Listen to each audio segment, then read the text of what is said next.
Yo, what's up, guys? This is Kay from Lunarlight Games, and thanks for dropping in. Hello and welcome if you're new to the channel. Make sure you guys hit that subscribe button. And we are back for more FF16. So after taking a brief break to try out Diablo 4's Season 1 start, we are back with this. Let me go ahead and get set up and let's start running.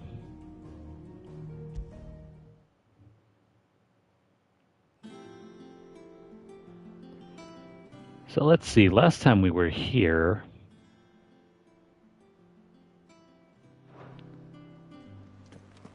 I think we were just about ready to make our way over to a couple of these hunts that we need to do.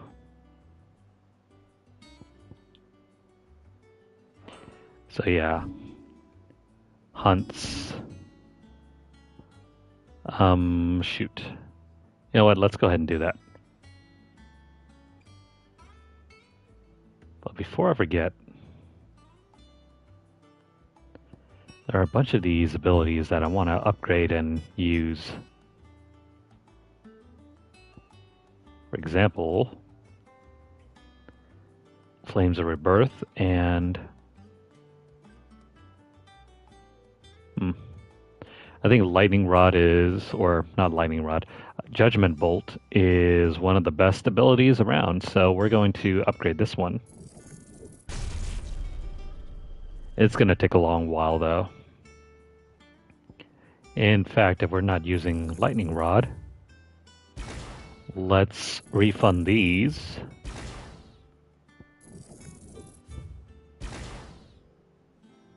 And what else?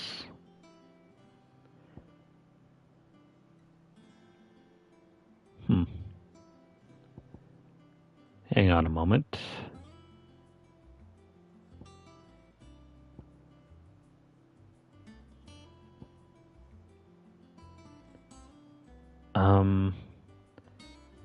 What are we using at this point?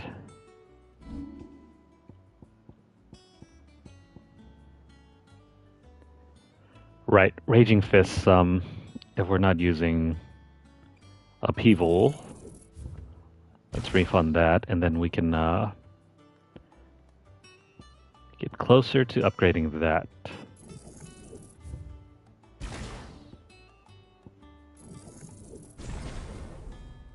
Oh, really? Jeez. That is a lot of points. And that, folks, is why you really have to play through this for quite a long while before the combat really opens up. Because you simply just can't slap on abilities and expect to call it a day. We're seeing troops amassing at every border. Anyways, let's do some hunting.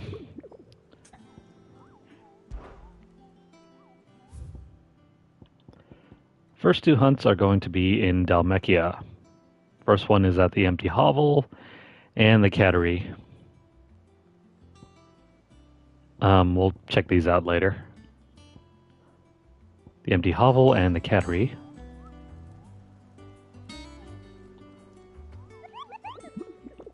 I also forgot, these are supposed to be rank C hunts. Okay, so rank C hunts are going to be fairly easy.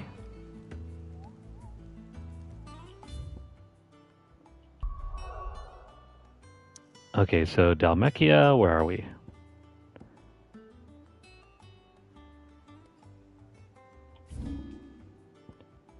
There's a side quest over here.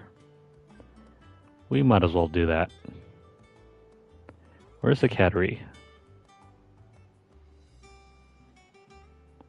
I do not see the Cattery.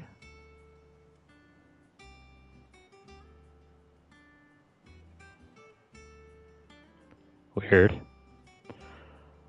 Okay, so no Cattery. Where's the other one at again?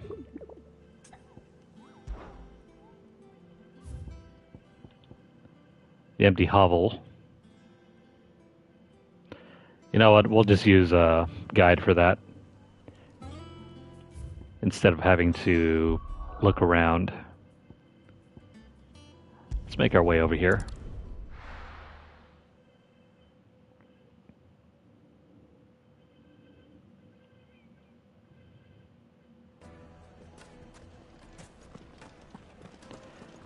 Alrighty, so side quest in time. Take a sniff, good sir. Gone, just like that. And without so much as a by your leave. What's the matter? It's my apprentice. He up and vanished while my back was turned. I'd go and look for him myself, but I've got a bakery to run. A bakery that's now short one pair of hands.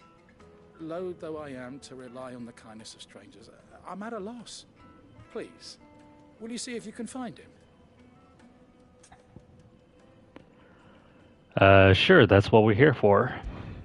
I'll see what I can do. Do you know where he might have gone? I wouldn't be surprised if he was off somewhere mooning at Drake's Fang. He used to work there, you see. Poor fool left his heart in its hollow. All right. Then that's where I'll start.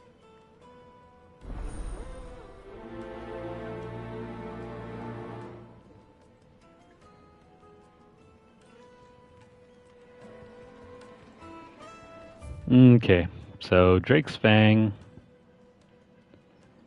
He's going to be over there. Now let's see, Soul Stinger. Let's look that up and figure out where that hunt is going to be.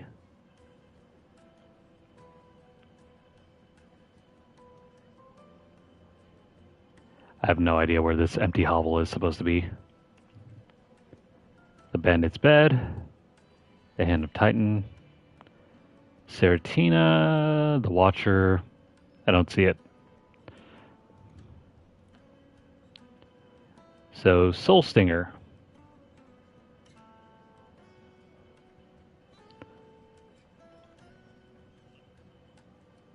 Alright, so the location of Soul Stingers is going to be somewhere. Ah, there we go.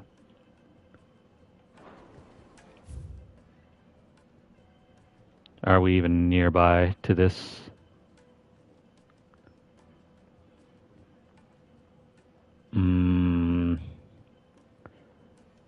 Let's see. We need to be very close to Titan's Wake. And there's a crap ton of stuff around here that I don't know if we're anywhere nearby to this. No, not really. We'd have to go over here. It'll be somewhere around here. Alright, so in that case, we'll hold off on doing the hunts. So let's go look for the side quests until then.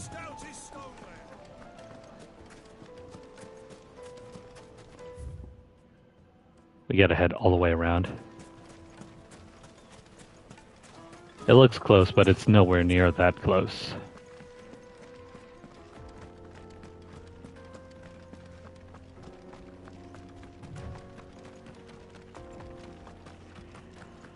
Alrighty, time to go find that baker's assistant.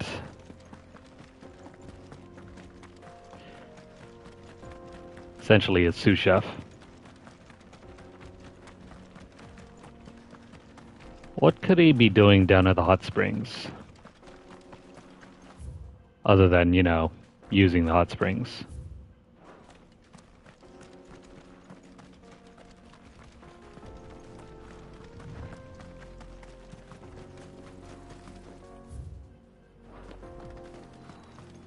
Just a little bit further.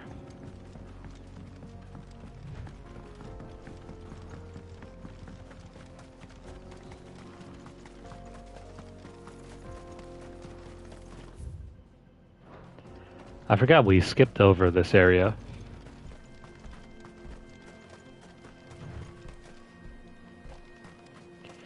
And there's the mountain that we pretty much destroyed.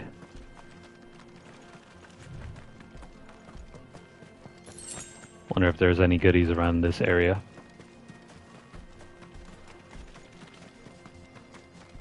So out of the desert, we are here at the what looks to be almost like a savanna.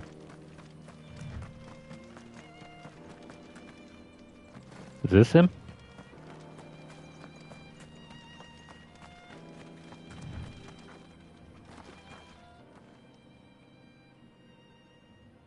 Well, it's not really a savanna. It has trees and shrubs and whatever other Excuse junk me. there is. What do you want? The baker sent me to find you. I am a sorry, selfish sod, aren't I? Certainly not a baker. Master must have ruled the day he took me in. Time was the sight of the fang used to calm my nerves. But now look at her. I take it you missed the mother crystal. I hated her, but she was all I knew. Worked her mines for years. And when she shattered, part of me shattered with her. I had to trade my pickaxe for a rolling pin, but I'm no good at baking. Every loaf I touch collapses. My bread's as hollow as I am. She was the only thing that could fill the hole inside me. Oh, I loved her, damn it. But now she's gone. She's never coming back. What am I supposed to do? I ask her. How does a shell of a man learn to live again?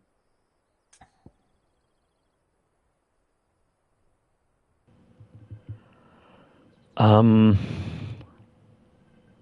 is he supposed to live again? Focus on your work. Remember the good times. Express yourself.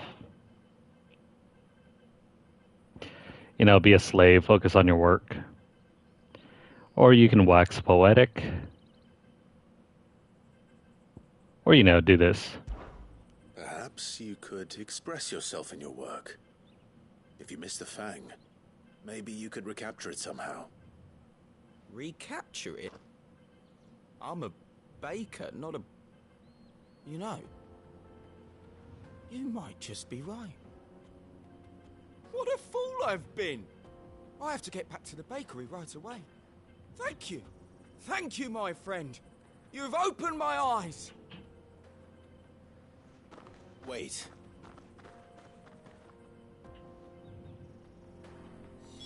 Suppose you won't be needing an escort then. I suppose he won't be needing anything at all.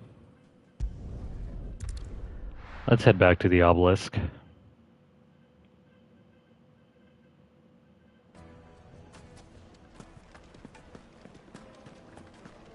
Please don't tell me that's the end. The most fragrant herbs and spices.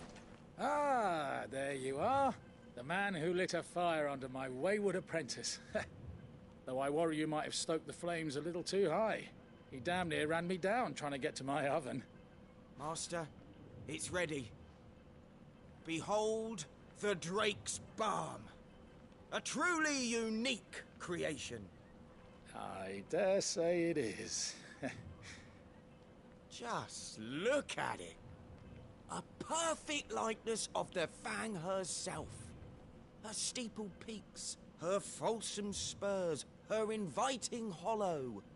True, my loaves collapse more often than not, but what's the Fang without her crater? Why, no Fang at all. And look, inside. She's filled to bursting with a bounty of beautiful crystals. Salt crystals! Master, I have found my purpose. I must use my work here to preserve the memory of the Fang. Well, if it tastes half as unique as it looks, I'd certainly say you're onto something. Not only is my apprentice back, but he's finally pulling his weight. With any luck, I might even have a new delicacy on my hands. I don't know how you did it, but you have my thanks.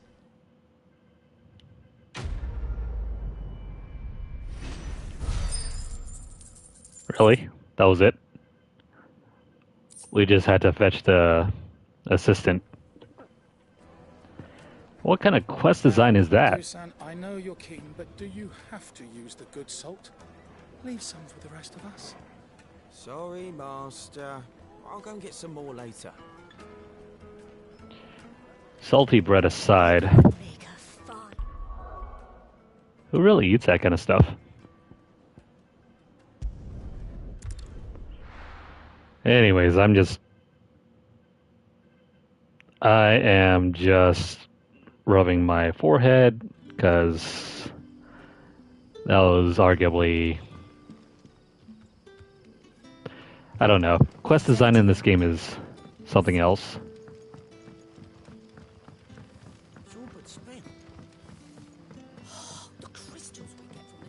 Okay, so let's move on to the next one.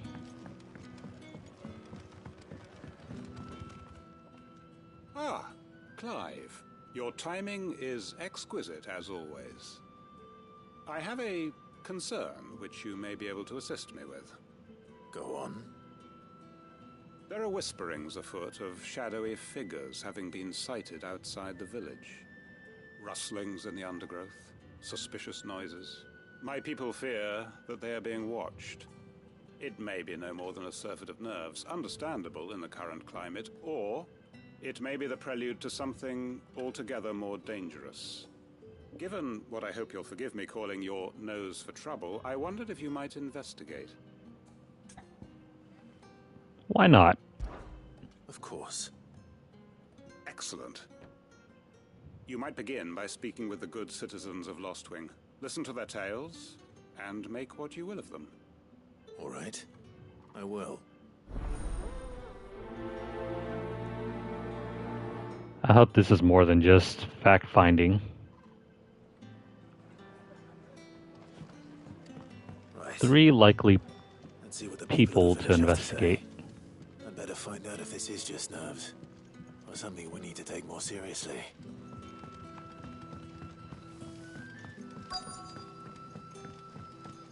Alright, random NPC number 1. You alright, Sid? Something on your mind? There is actually. Can I ask you something? Quentin tells me people have mentioned shadowy figures out in the woods. Have you noticed anything unusual? Oh, that. No, sorry, can't help you. I heard the rumours, mind, from the lads working over at the vineyard, but none of them has seen anything either. All right. Thanks anyway.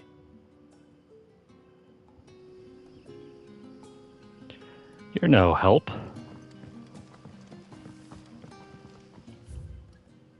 Okay, so you got 2 and 3. The crystals we get from the tailor will...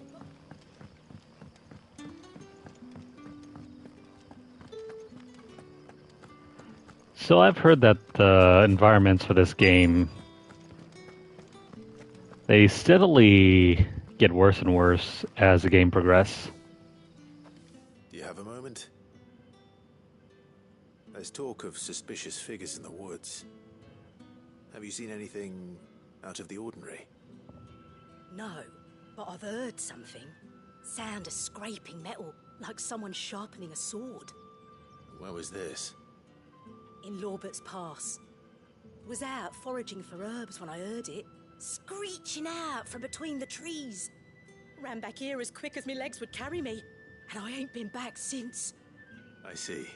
I'll look into it. Thank you.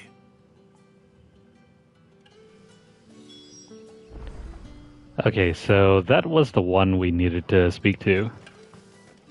Seems Lorbert's Pass is our best bet then. What do you say, Torgal? Shall we go and investigate? I wonder what the other NPC might have said. Probably nothing. Nothing at all. Okay, so let's be on our way. Maybe we can get down to the bottom of this goose chase.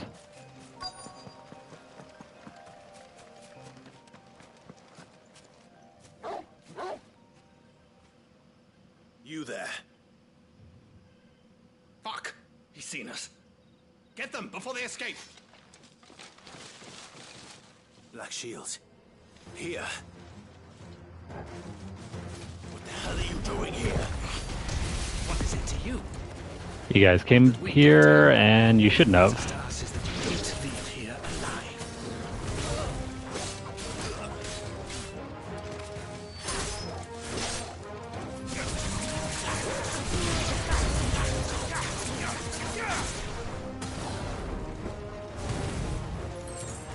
That is so stubby.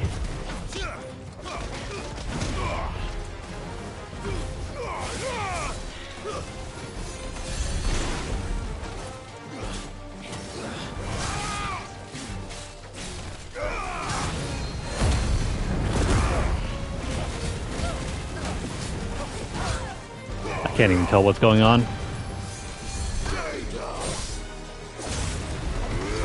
For one thing, it's too dark.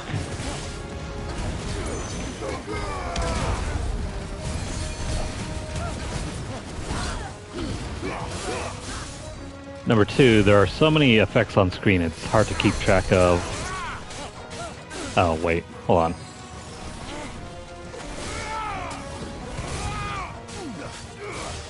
This healer is screwing things up for us.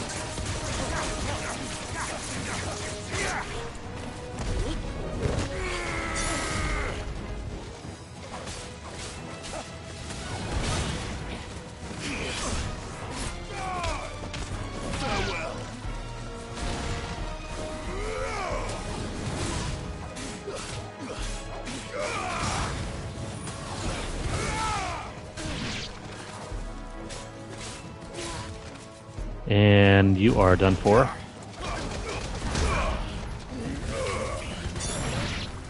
This camera's going crazy.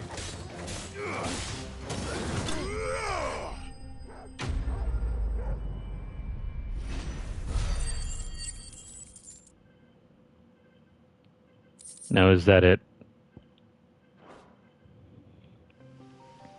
Why were they here? Were they planning an attack on Lostwing? I need to warn Quentin.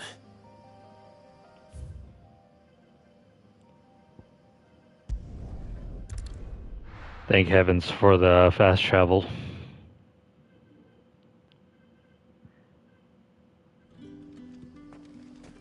Good day to you. These maps may be open and detailed, but there's very little to see outside of the combat zones.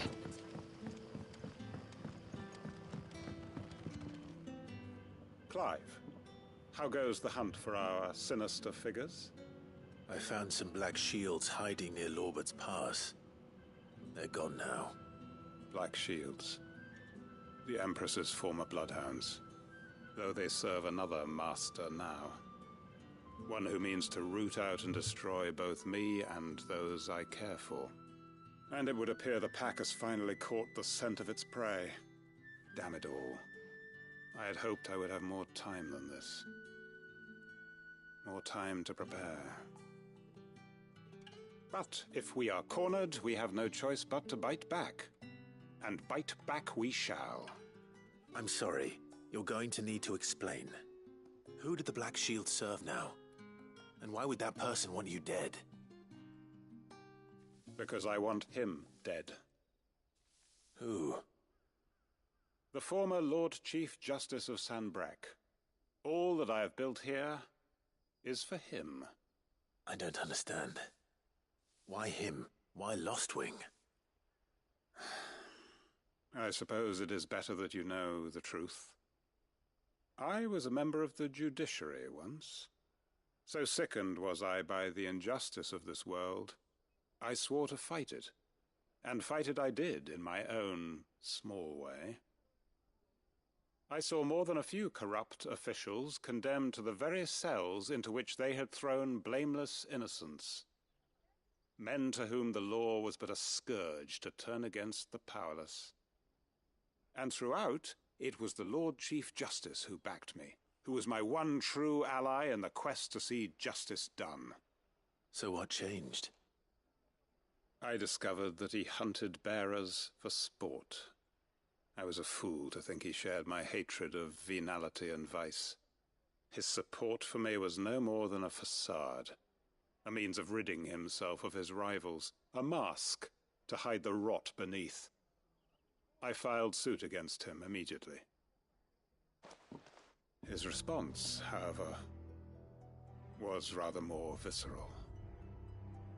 He had my entire family slaughtered, and he faced no punishment whatsoever. I lost everything.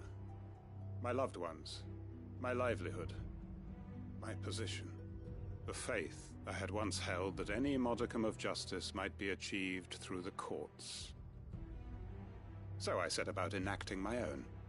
I tracked down every soul who served him, and slit their throats myself. But the man himself proved an altogether more difficult target. With money and power come protection. And so I saw that I would need an army of my own. I came here to Lostwing and began recruiting like-minded individuals. And everyone here knows this is why you do what you do. Of course. They too have lost loved ones to the bearer hunts. Seen faultless friends sent to the gallows to spare the guilty. All under the watchful eye of the Lord Chief Justice. Our wounds are the same. And our cause is the same. We are comrades. And our revenge is already in motion. We know where he hides, how numerous and well-trained his guard. What we did not know until now, however, was that his plans may already be in motion too. Quentin. Our time is short. He may move against us at any moment, unless we move against him first. My friends and comrades, it begins. Make ready for war.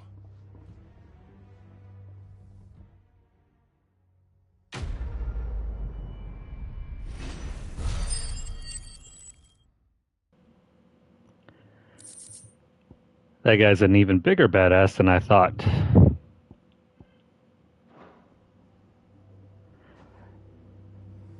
Yeah, so I have this game defaulted to whatever it's supposed to be set. I can obviously turn up the brightness if you guys can't see, but for me it looks fine, but whenever the action starts getting hectic, for whatever reason the contrast just dips and then everything just goes dark. That his lordship's vultures should be found circling the village can mean only one thing.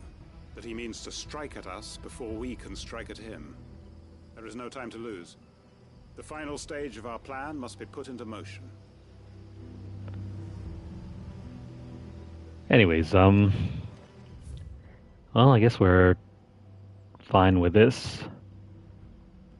I mean, on my end, it looks fine. I'm playing on an OLED, so when it's bright, it's bright, but when it's dark, it's like pitch black.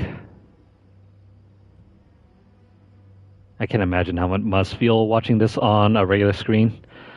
Anyways, yeah, we are done with this side quest. Let's head back.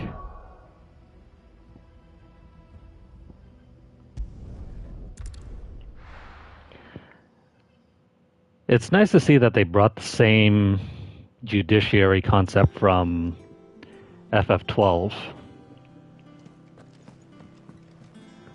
What with the whole judges and whatnot. Well, let's see. Let's check in and see if there are any more side quests to do. We can't really do any of the hunts yet because I think a few of them are hidden in areas that we can't access at the moment.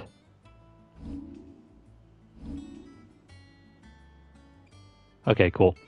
Side quests are mostly complete. Welcome to the Patron's Whisper. Come to claim your just desserts? Are just desserts? Many claim they wish to change the world. Few actually take it upon themselves to do so. You are an inspiration to us all. Signed, a nameless patron. This quote is actually taken from Final Fantasy Tactics War of the Lions. Well, it's not word for word, but it is very much... the spirit is still the same. It's from, I think, the battle between Vigraf and Ramza. You earned this. Come again. I may have more for you. Honestly, it's one of my favorite moments from that game. Realizing that your enemy actually has some pretty noble intentions, but the way they go about it is pretty terrible. Anyways, we'll just move on with the story quest. We'll come back to the side questing and the mark hunting later.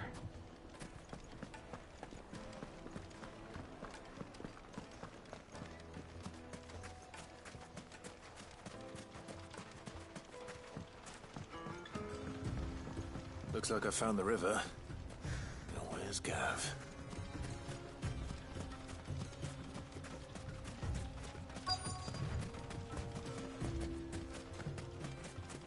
There he is.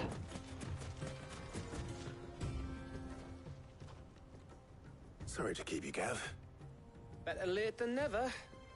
I've had a quick scout about, and I reckon round here's our best bet if we want to grab as much of this Stardust stuff as we can. Don't know what Blackthorn's planning to do with it, though. I asked over in Dalamil, and they seem to think it was worthless. But if Stardust is what Blackthorn wants, Stardust is what he'll get. There's plenty of this stuff lying about, just begging to be bagged. Then let's get bagging, shall we? We shall. Race ya.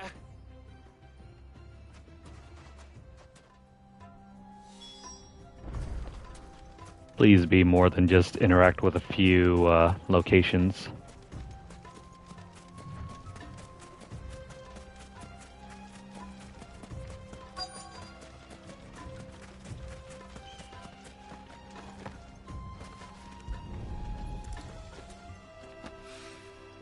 So this is Stardust. It just looks like black sand to me. Am I blind?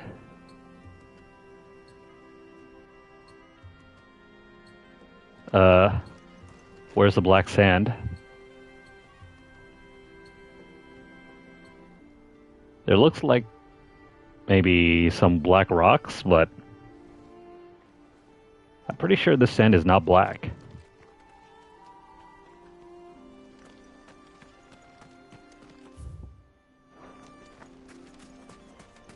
Alrighty, enough scrutinizing the sand.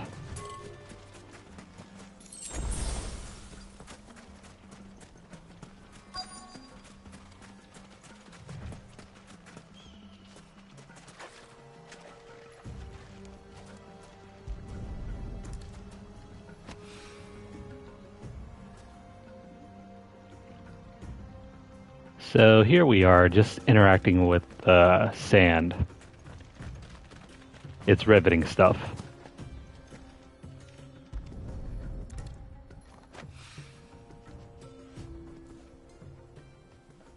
Plus, aren't stars kind of like lit up at night? So, why would stars ever be black?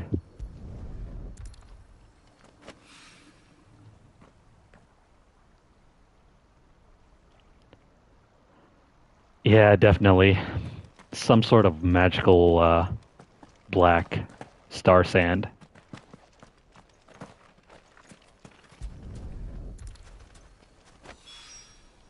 That should be enough for now. Let's see how Gav's getting on.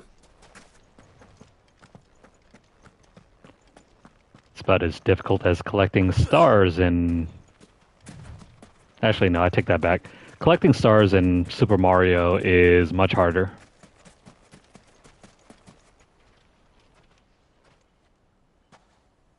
Okay, so now his bag is actually full of black sand. Enough. I hope. Legend has it that a star once fell from the heavens and punctured a hole in the Dalmatian desert.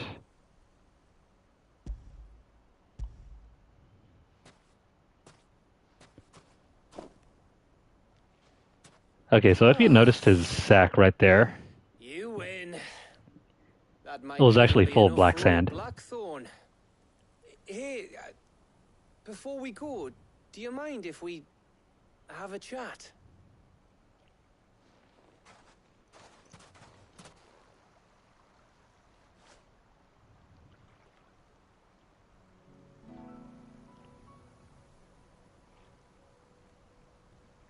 They're gonna admit their feelings for each other, right?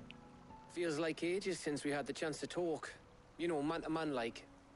It does, doesn't it? Back when you first took Sid's name, we were talking all the time. Working out what to do in that. There was a lot to work out. And there still is. Those shoulders of yours starting to feel the strain. Hardly ever see you around the hideaway nowadays. Always on some errand or other. You can take a day off, you know. Says the man who spends most of his time behind enemy lines. Only 'cause you keep sending me there. I know I can count on you, Gav. Likewise.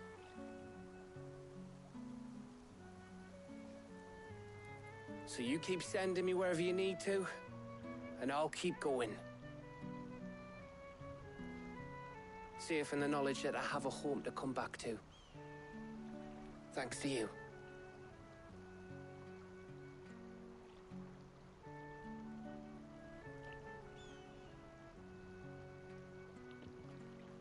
They're totally into each other. Right. That's enough soppy shite for one day. We'd better get this lot back to Blackthorn before he slings his hammer at someone. You go on ahead. And try to get some rest once you're there. Oh, I plan to. Believe you me. After Blackthorn gets what he needs, of course.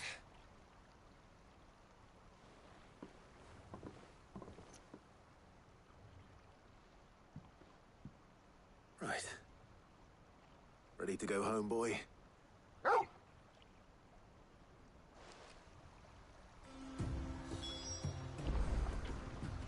Isn't he just the best boy?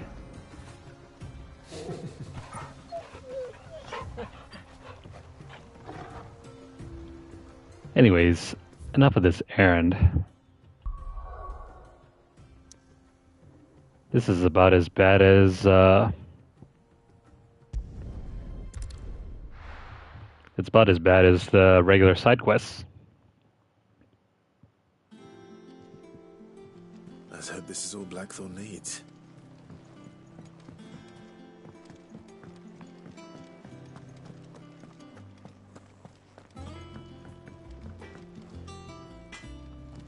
All right, Clive. I gave all that stardust to Blackthorn just like I promised. I got everything Blackthorn asked for. How'd it go over in Dallimil?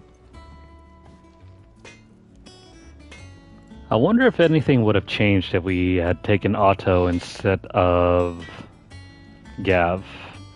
Anyways, let's get on with this. Blackthorn, got everything you need? Yeah. Yeah, I do. Cheers for the stardust. Should be enough to be getting on with. We should go out on maneuvers together more often. You're beat sneaking around on your Todd all the time. I'll make a start on putting this thermal plating together then. It will take some time, mind. So if you've got other things to be getting on with, I could do without you breathing down my neck. Thank you, Blackthorn. I'll let Mid know construction's underway.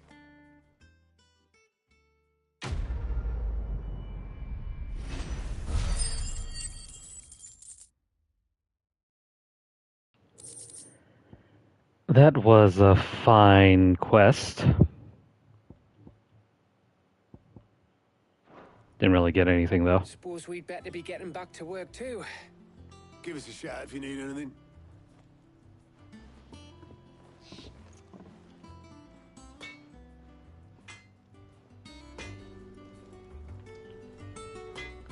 Alright, let's go find Mid.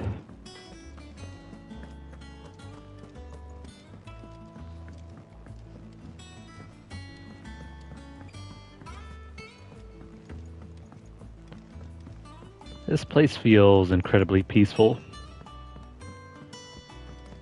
We're seeing troops amassing at every point. But I think that's also due to the music. I feel like I'm on some luxury golf course or some resort area in some other JRPG.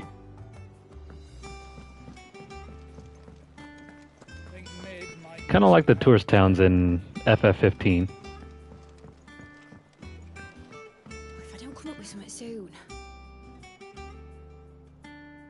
You'll be pleased to hear that Blackthorn's started work on the plating. Excellent. 1 down, 2 to go. So, what's next? The helm, of course. For this, we'll be repurposing fallen scrap. Salvage from the ruins? I thought that material was all but impossible to work. Ah, but we don't have to. I'm sorry. Just so happens there's one particular ruin that's broken into exactly the right shape and size pieces for what we need. What's the name back there? I'll give you all the details. What's her name? Right.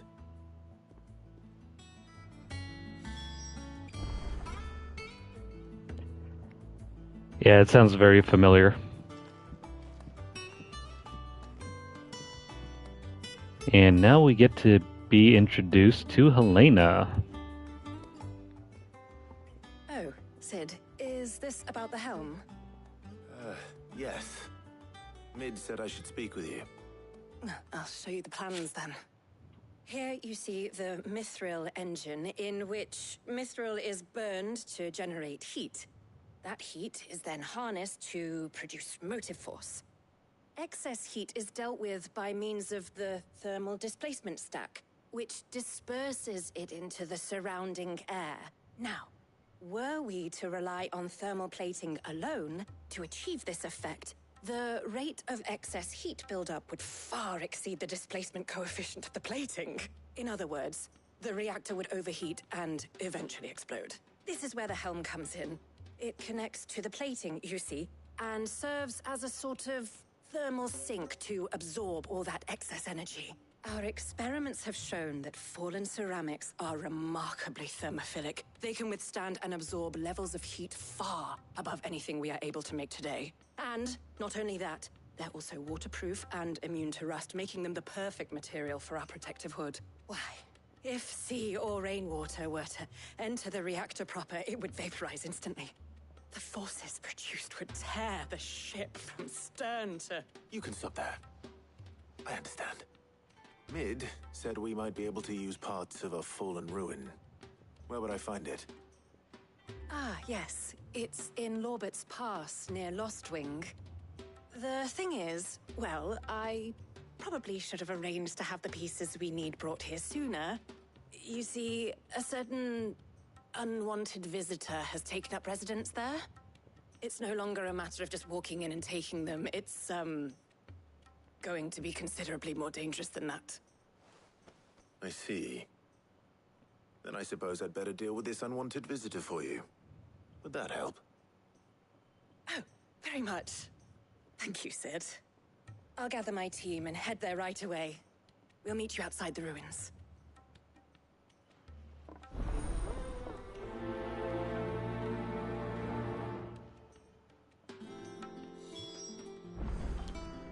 Clive had about the same reaction I had listening to all of that. Someone got incredibly excited to write all of that down. Anywho, I guess we're headed back to the same place we just took care of those bandits.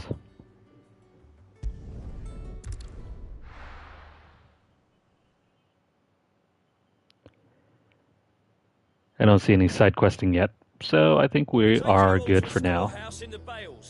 Leave anything you don't need behind. What did I just walk into?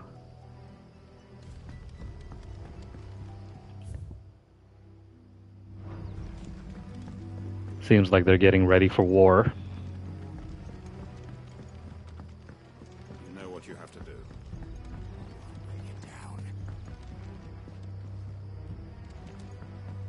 This went from 0 to 60 fairly quickly. If you're ready, we leave at once. I guess we'll deal with that later. For now, let's make sure we're headed in the right direction.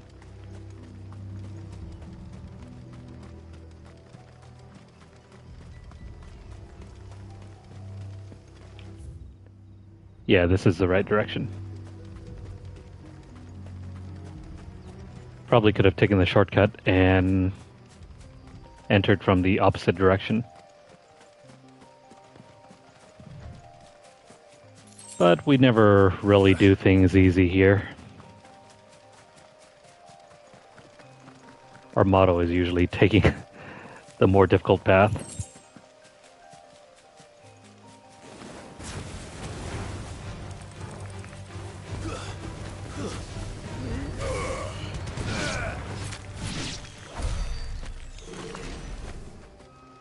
Now, of course, we could just skip through these battles.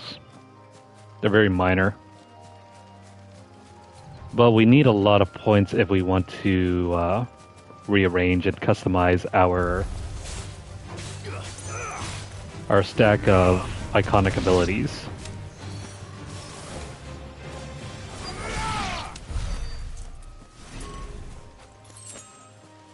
I'm a little miffed that you actually have to grind out points if you want to rearrange everything. It's not given to you for free.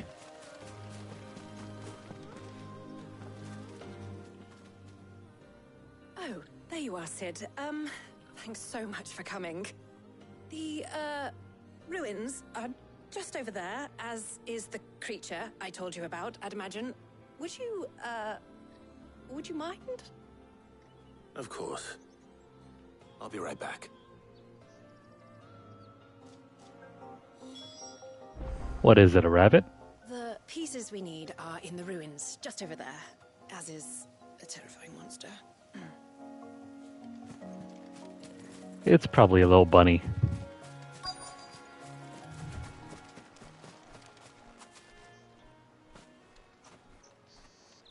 Anybody home?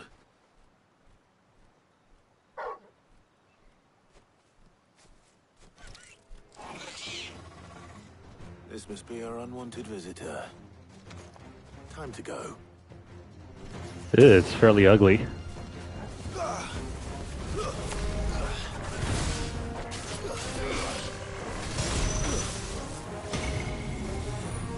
Oh no.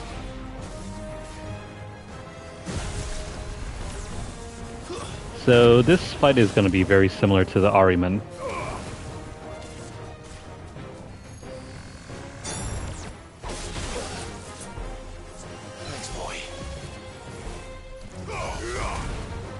You gotta get close though.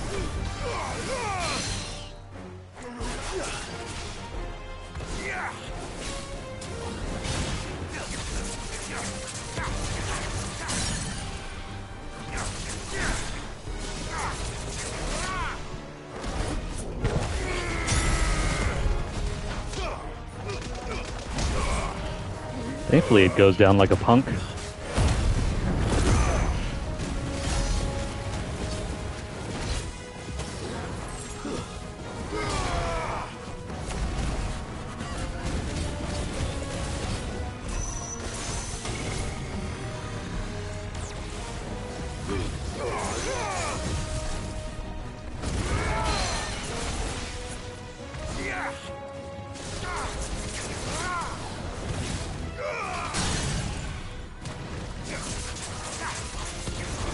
And this fight is going as planned.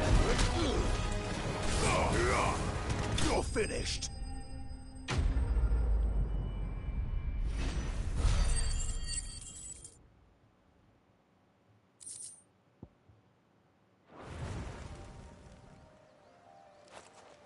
The things I do for you, Mid. Sid! Oh, thank goodness you're safe. You shouldn't have any trouble now. Indeed. Well, don't let us keep you. We'll, see that everything is transported safely back to the hideaway. All right. I'll let Mid know you're on your way.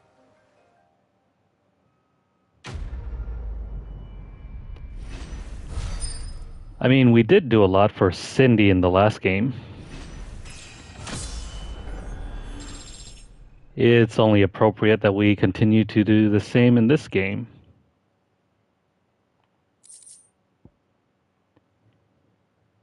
The Eye of the Warrior.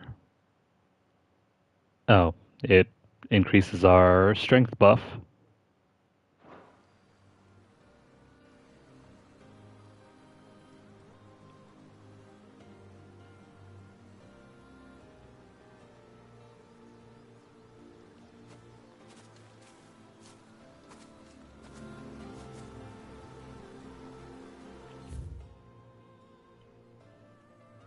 Let's see, let's head back.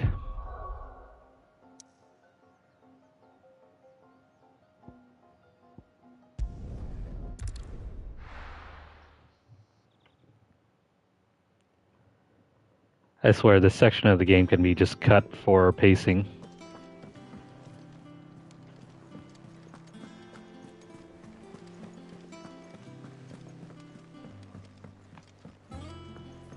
I don't exactly remember what mission Cindy gave to us. Outside of, you know, what was it? Hunting down those marks and fixing up the car.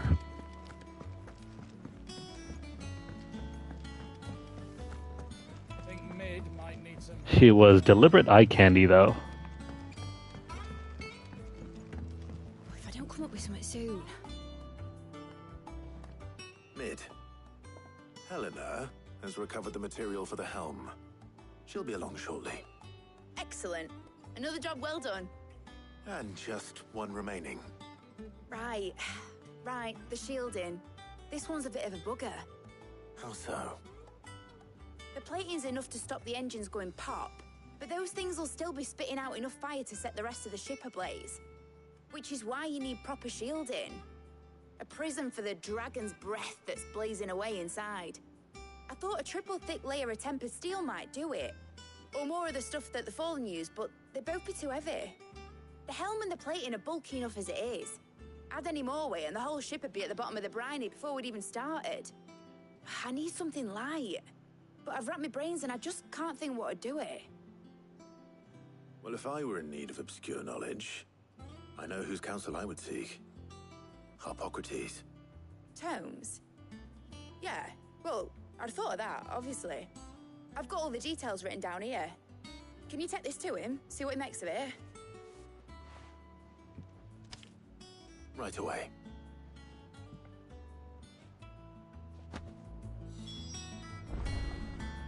Right, going to fetch those add-ons. I think some of them didn't really even matter. Outside of the one that turned the car into like a truck, I think. That was pretty funny.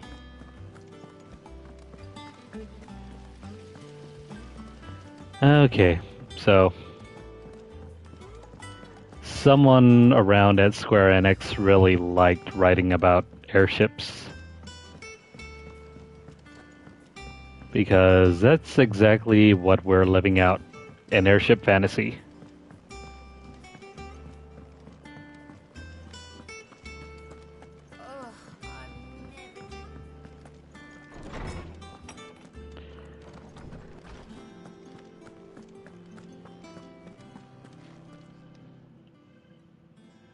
Hippocrates, do you have a moment? For you, Clive? Always. Well, actually, it's for Mid this time. Could you take a look at this? Yeah, the regalia was a good idea, just poorly implemented.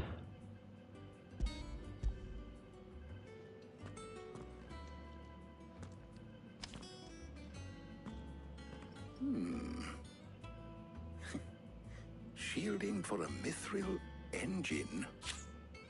Whatever will that girl think of next? What are these notes around the edges? She has some specific requirements for the materials. The shielding needs to be able to resist extreme heat on the inside, and yet remain cool enough on the outside not to set the ship alight, while also being light enough not to sink it. As you can imagine, she's struggling to find anything that meets her needs. I see. I wondered if you might know of a solution, or if you might be able to search the records for one. Perhaps it is not a different material she requires, but a different approach. What do you mean? Consider the lake we have made our home. Its blighted waters eat away far more quickly than fresh water or even brine, at timber and steel alike. And yet, we have made a home here from those very materials nonetheless. We have. But Bardolph must varnish every board twice over to keep it from rotting.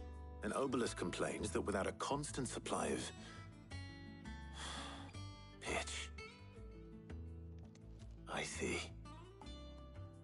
Early Gregorian histories speak of a preparation known as moon dew. It is said to be able to resist even the most ferocious flames. Before the dragoons tamed the worms and wyverns of the realm, nobles would daub their castle walls with it in order to guard against dragonfire. So if we could recreate it... It might be applied to some material or other in order to provide the protection Mid requires. As to how best to apply it and to what material, perhaps Bardolph and Obelus might be of assistance. I shall speak to them and see what wisdom they might have to offer. If you would be so kind as to procure the necessary ingredients, I shall discuss the specifics of how it might be most effectively put to use with our two friends. The knowledge of the past may yet prove useful to we of the modern era. Thank you, Hippocrates. And since you're asking others to help you, perhaps I should too.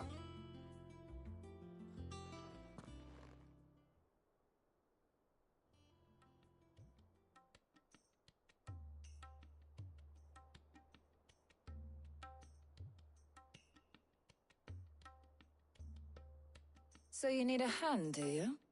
We do. I'll be heading to market for the ingredients we need.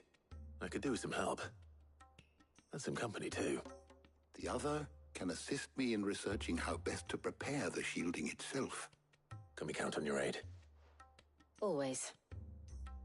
Well, if Jill's game. Thank you. I am sure either of these fine young minds would prove indispensable in my research. I leave the decision as to who will go with whom in your capable hands, Clive.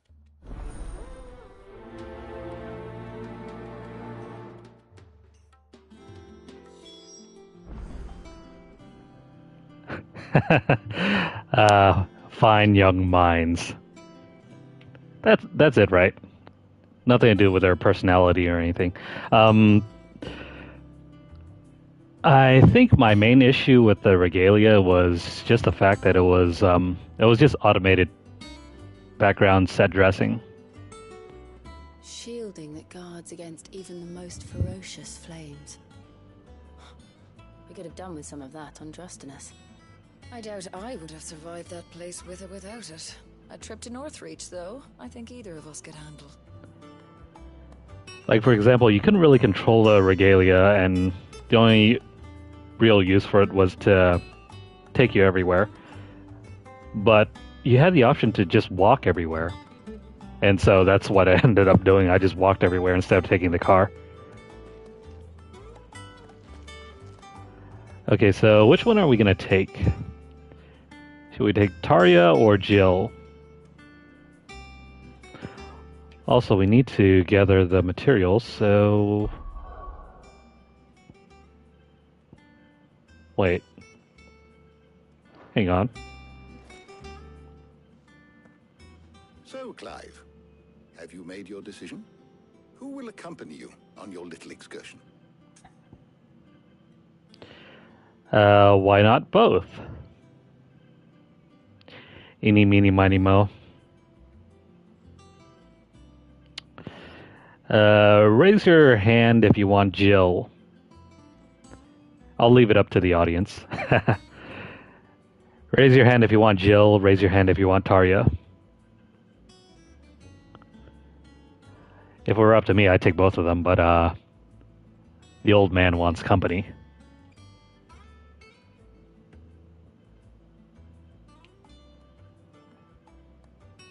But if there is no choice, then I guess it's just going to have to be Jill. What do you think, Seth? Jill or Tarja?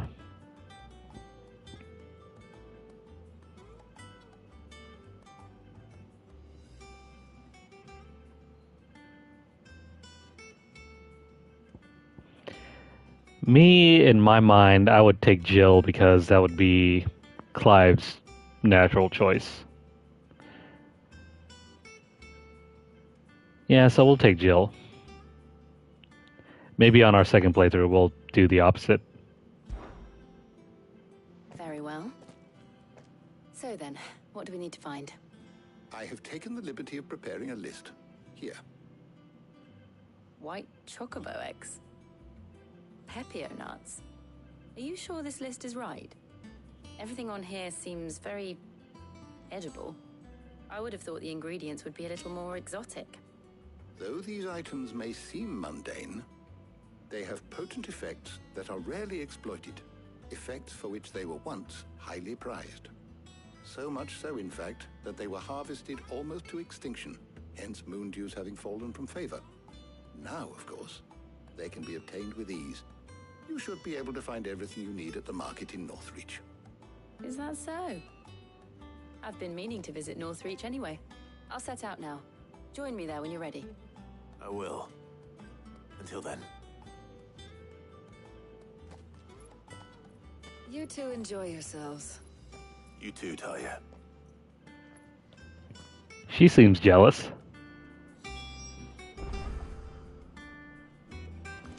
Good luck in Northreach. Try not to get too distracted from the task at hand. Too distracted, okay. We all know what she's implying.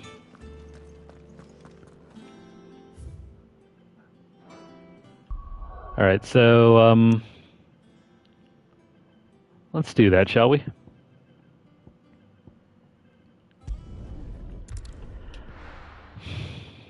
There's not much point in choosing whoever to tag along with, because they don't actually follow us. Jill.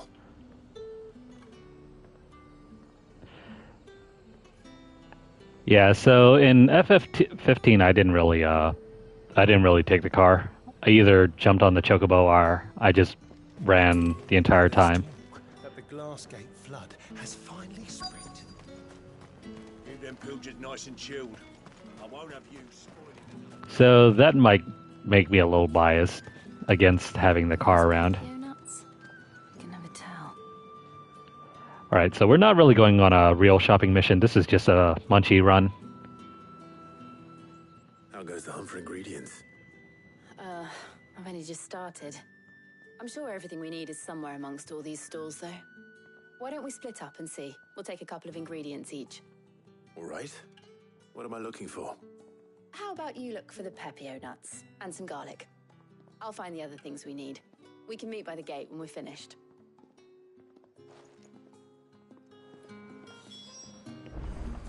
Yeah, absolutely. The music on the chocobo helped. Alright, what are we looking for here? Eggs and nuts. Fresh cuts. Come and get them before they're gone. I think that old man was probably smoking something. That's probably why he appears to be in a daze. You haven't much, but you're free to look. Garlic? This isn't on the list, is it?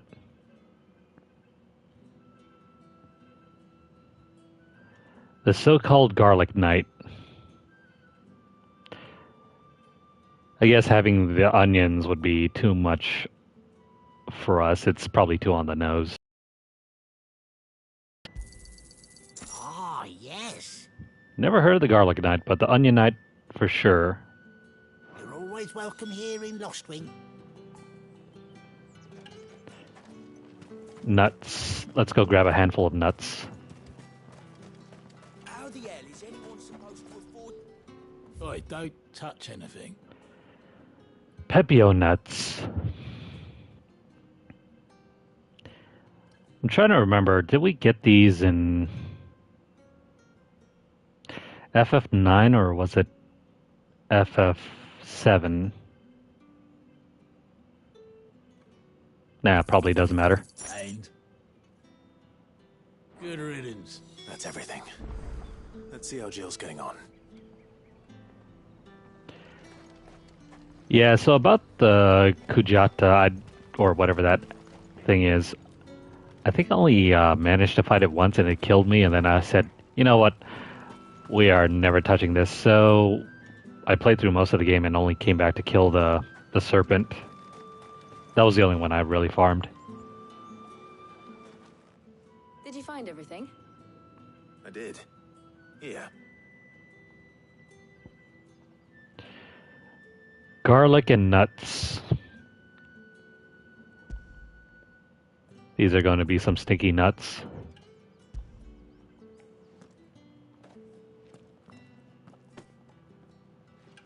Garlic and pepio nuts. Perfect. Now all that remains is for Harpocrates to somehow turn all this into what Mid needs to keep her engine cool.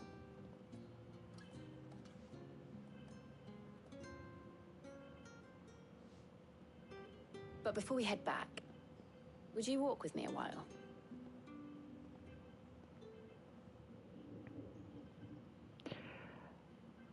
Yeah, the serpent was a bit of a pain, but I think eventually I got to the point where it wasn't that hard to kill.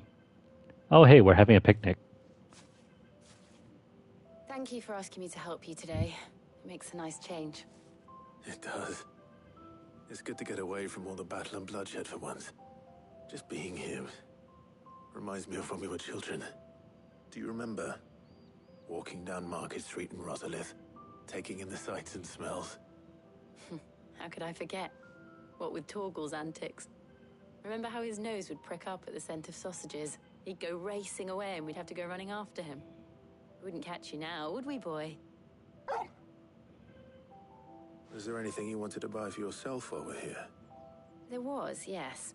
Well, sort of. Molly in the kitchens told me about a place that sells particularly good pies. Thought you might like to share one with me. I would. Thank you. And I saw some bread.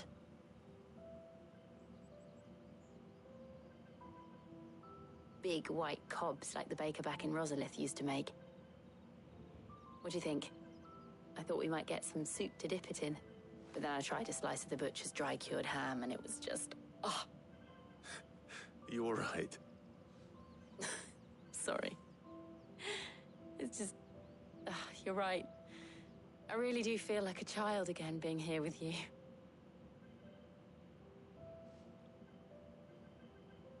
Clive.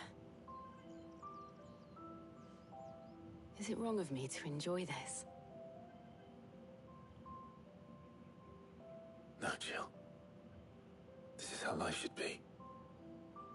And it's how our lives will be when our work is finally done. When we can live on our own terms. I hope so. Thank you, Clive.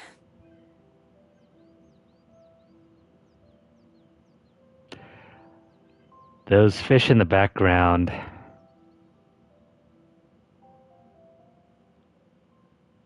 Damn it, Clive. Why don't you have a fishing rod?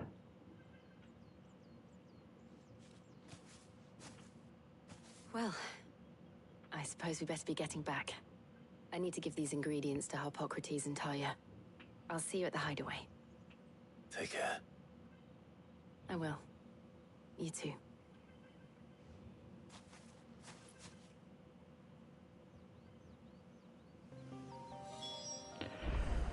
That was a nice dinner date. Let me see if I can find those fish again.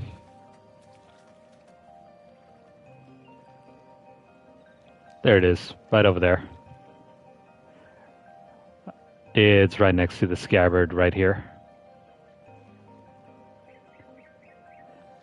But we can't fish for anything. Okay, so let's finish off that Munchie run.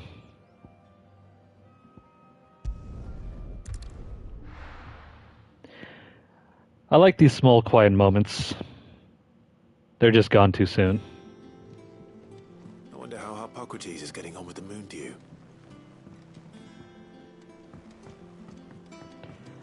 I wonder what might have changed if we had taken Otto and Tarja. Those moments may not have been there, or maybe they weren't that meaningful. Welcome back. I hope you two had fun while I was busy helping Harpocrates. She is green with jealousy. Ah, Clive. Harpocrates has all the ingredients. We were just waiting for you. Yeah. Did he light one up and start eating everything in sight? How's work on the shielding progressing, Harpocrates? Well, very well indeed. And thanks in no small part to your kind assistance. I was just explaining to Tarja how we might best go about preparing the moon dew. And now that we have all the ingredients, we may begin. You can count on me.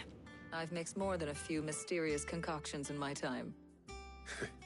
I'm sure you have.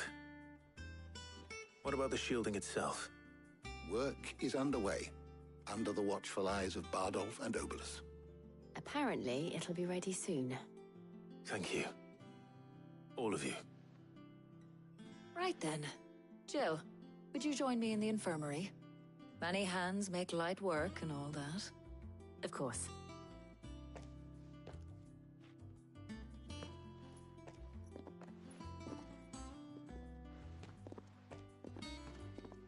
Oh, and Clive, thank you. It was nice just being with you.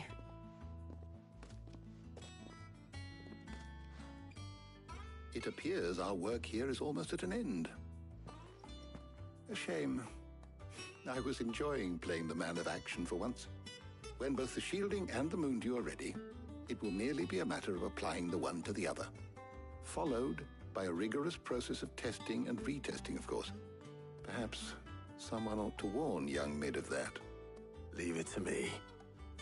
Thank you, Harpocrates.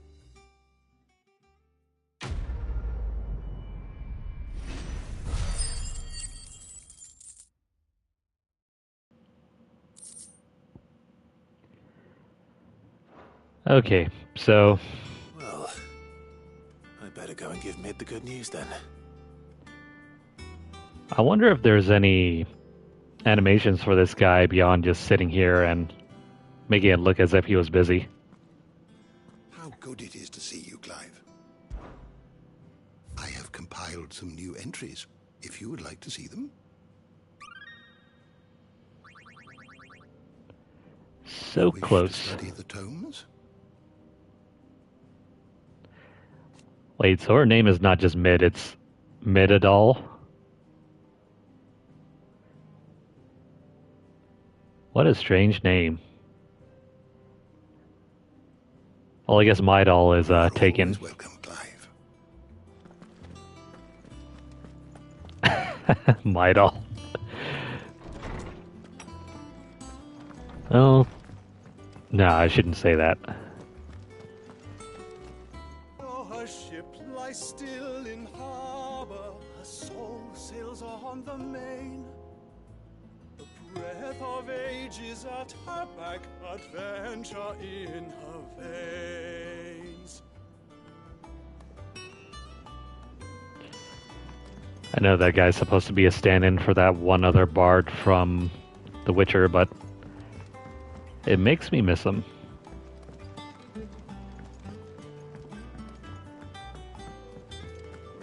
Especially with that catchy song from The Witcher Season 1. Kind of a shame. That show was only good in the first season, and then Season 2 kind of trailed off for me, and then Season 3, I didn't even pay attention to the last 2 episodes. And I'm still waiting for the rest of the season to drop. I think it should be happening by the end of the week or next week. Sorry to keep you waiting, Mid. But you'll be pleased to know that work on the shielding is underway. You found something for it? In a manner of speaking, Harpocrates knew of a substance that's highly resistant to heat. A coating that should provide the protection you need. He's supervising the construction and testing of the shielding as we speak. Brilliant! I knew you wouldn't let me down. Don't thank me. I'm just the errand boy. Right then, better start working out how to bolt all these bits together. To the Black Hammer!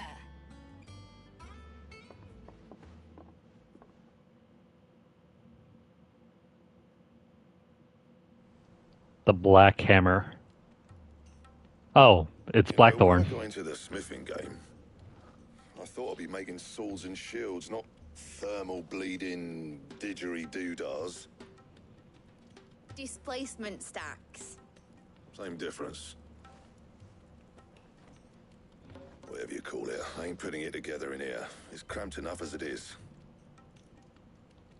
Let's take this outside. Mid, you get all the parts lined up on the deck. I'll take care of the rest. On my way! Oh, and bring me the biggest hammer you can find. This is gonna require some precision walloping.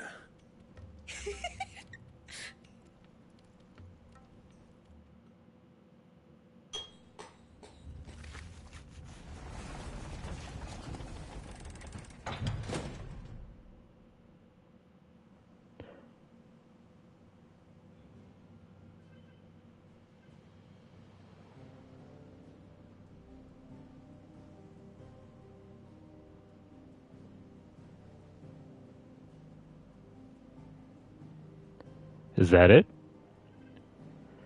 Looks like a giant furnace. It's finished! It's finally finished! Thank fuck for that. I'll be feeling my hammer arm for weeks. Thank you, Clive, Blackthorn, everyone. That's one down and just 3 more to go. 3 more to go. Sorry. Oh, didn't I tell you? The Enterprise has 4 mithril engines, and we'll be needing a displacement stack for each. You don't mean... Don't worry. Now they've got a finished one to work off. My gang in Canva can build the rest. Good luck to them, I say. Right, I'm off to get a sling for this elbow. Any other work comes in, keep it to yourselves, eh?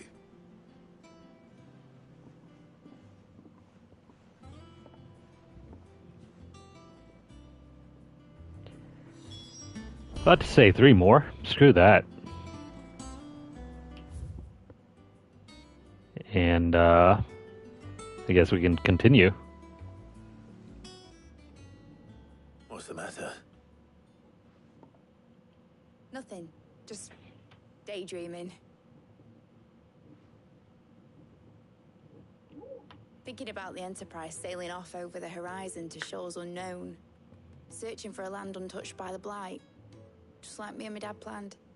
So if the worst came to the worst and every scrap of soil in the Twins turned black, we might still have a chance. That's what she was meant to be. You see, one last chance just in case we needed it. But now she's so close to being finished, I've realized I don't want it to be that. I don't want it to be just a lifeboat for us to cling to if things get desperate. I want people to sail aboard her by choice, not from the lack of it.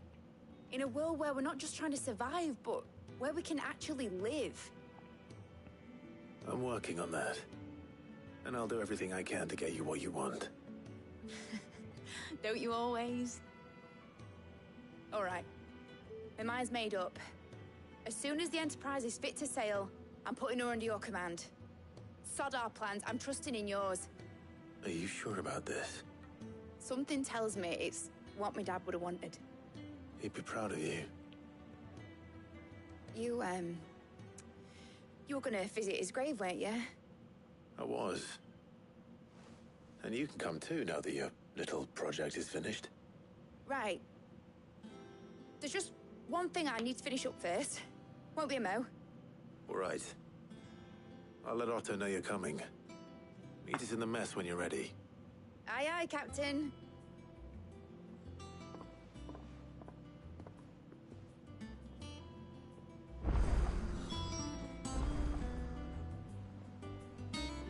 Behold our hard work. We just spent an hour doing all those quest lines just to make this thing. The hell is it supposed to be?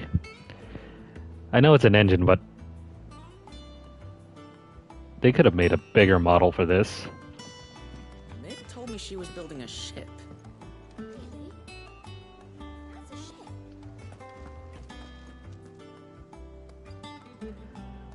Anyways, oh, we got a couple of side quests that we can do.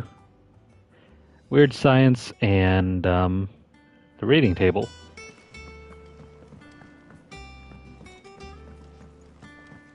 So let's go have a look at the reading table. We'll go back to Mid's dungeon in a little bit.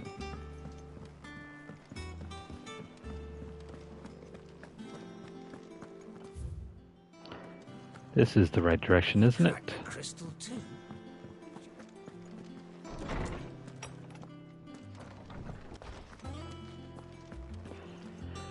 Alright, letters. Oh wow. There are 3 side quests. Starting with Off the Record, I was thumbing through the hideaway ledgers at Otto's behest and might have come across something that might need your attention, maybe. And by that I mean immediately. You know where I'll be. Sign Goat. You know, I might accept this, or I might not. Maybe. Oh, who am I kidding? Trouble with the ledgers. Shouldn't he be asking Otto for help?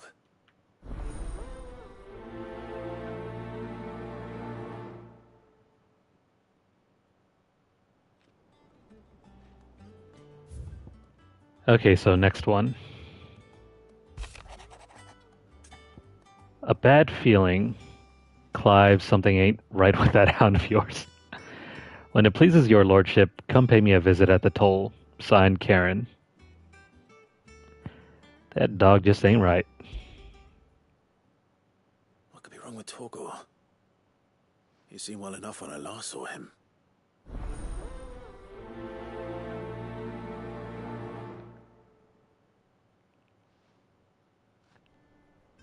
That line just screams King of the Hill. Oh, and hey, we got our trophy. So about Blackthorn. Cheers for your help dragging Blackthorn out of the dumps the other day. Thing is, I reckon he's gone and thrown himself back in, judging by the droop of his jowls lately. Are you sure that's not because he hurt his arm helping Mid? So I'm thinking, maybe it weren't just the leather what was on his mind. Maybe there's other demons jabbing their pitchforks into his privates. That is oddly graphic. I know you're a busy bloke, but next time you find yourself free, maybe we could go and ask the old bastard what's got him so hot and bothered. Assuming it ain't just a forge. Signed, August.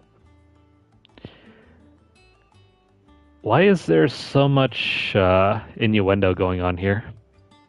Pitchforks, hot and bothered. Do we really want to find out? Or even know for that matter? Hopefully it's nothing. But I should speak to Blackthorn just in case.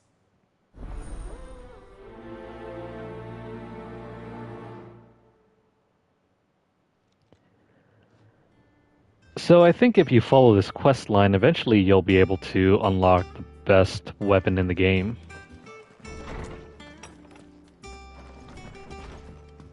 He cracked the crystal too.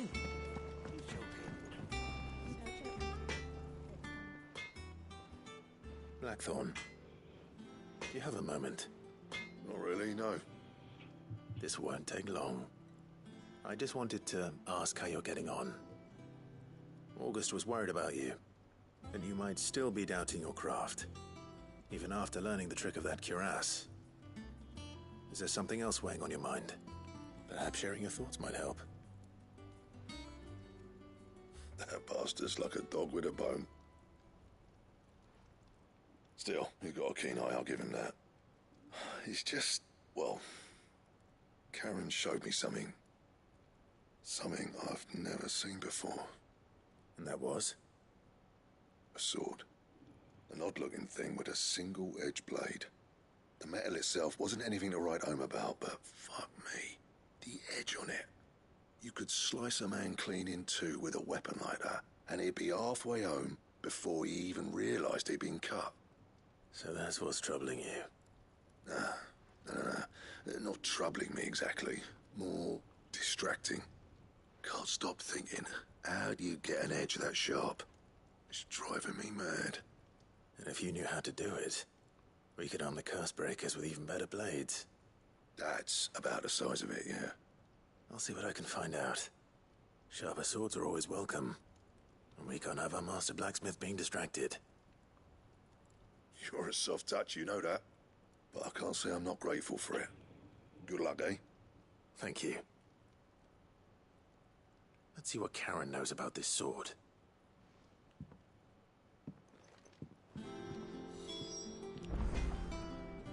Blackthorn becomes depressed over the smallest things. I got your note. You think something's wrong with Torgal? So you can read. Congratulations. But I didn't say I were wrong with him. I said something weren't right. He's not been eating me treats. He used to love cracking the bones from Molly's boiled brown, but now he won't so much as look at him. Didn't like him. Which is why I'm of a mind that his mind's on something else. You've not been working him too hard, have you? No harder than usual. Is that it, boy?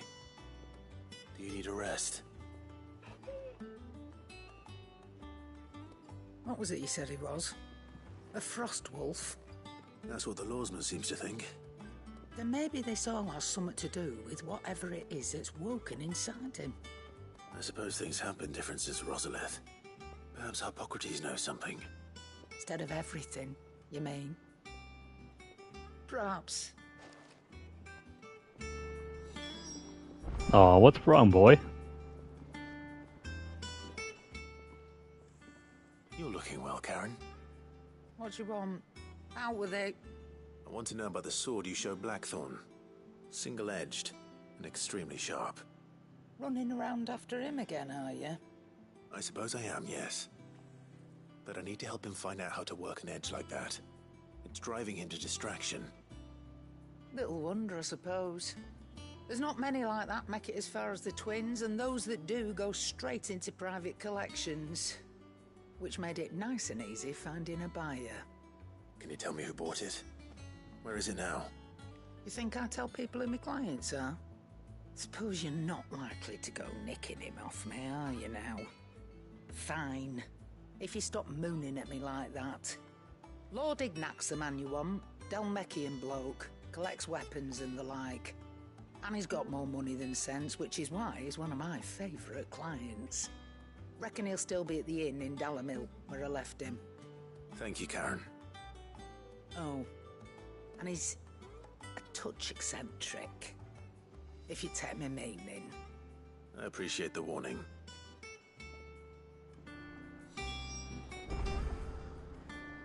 Thanks for the heads up. Is that before or after that mission with, what was his name? Kupka? Because I know that he's some sort of, like, icon dog.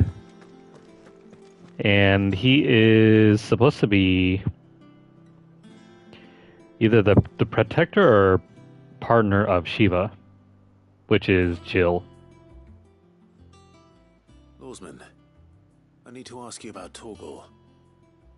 Something's not right with him. He isn't ill, is he? I don't think so. But according to Lady Karen, he seems to have lost his appetite, which is certainly a new development. She says he's hardly been touching his bones of late, and she believes it may have something to do with what happened at Rosalith Castle. I rather think she might be right, though not about his appetite. All canids are instinctively inclined to crack open bones for the rich marrow that resides within, and I see no reason why a frost wolf should be any different. Accordingly, I suspect it is not a lack of appetite that afflicts Torgal, but a surfeit of it. If we assume that his newfound magics require additional nourishment to sustain, It may well be that the bones Lady Karen is accustomed to providing are no longer sufficient. Frost wolves, after all, habitually prey upon far larger animals, whose bones may yield altogether different nutrients. As to where one might find a suitable substitute, some antelopes that graze the meadows of eastern Rosaria have been known to grow to a size more than double that of their lesser cousins. I don't recall ever seeing any that large. And little wonder. The oldest and largest such creatures rarely leave the safety of the highlands for fear of predators. The last elder antelope sighting I recall hearing about took place near Cressida, and that was long before the village was abandoned. Even so, it seems like a good place to start. Good hunting, Clive.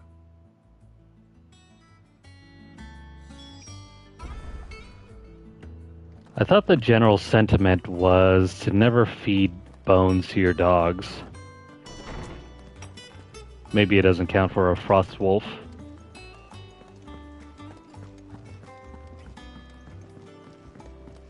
Yeah, that plot point gets revealed right about during the whole chase for Kupka. She was building a ship.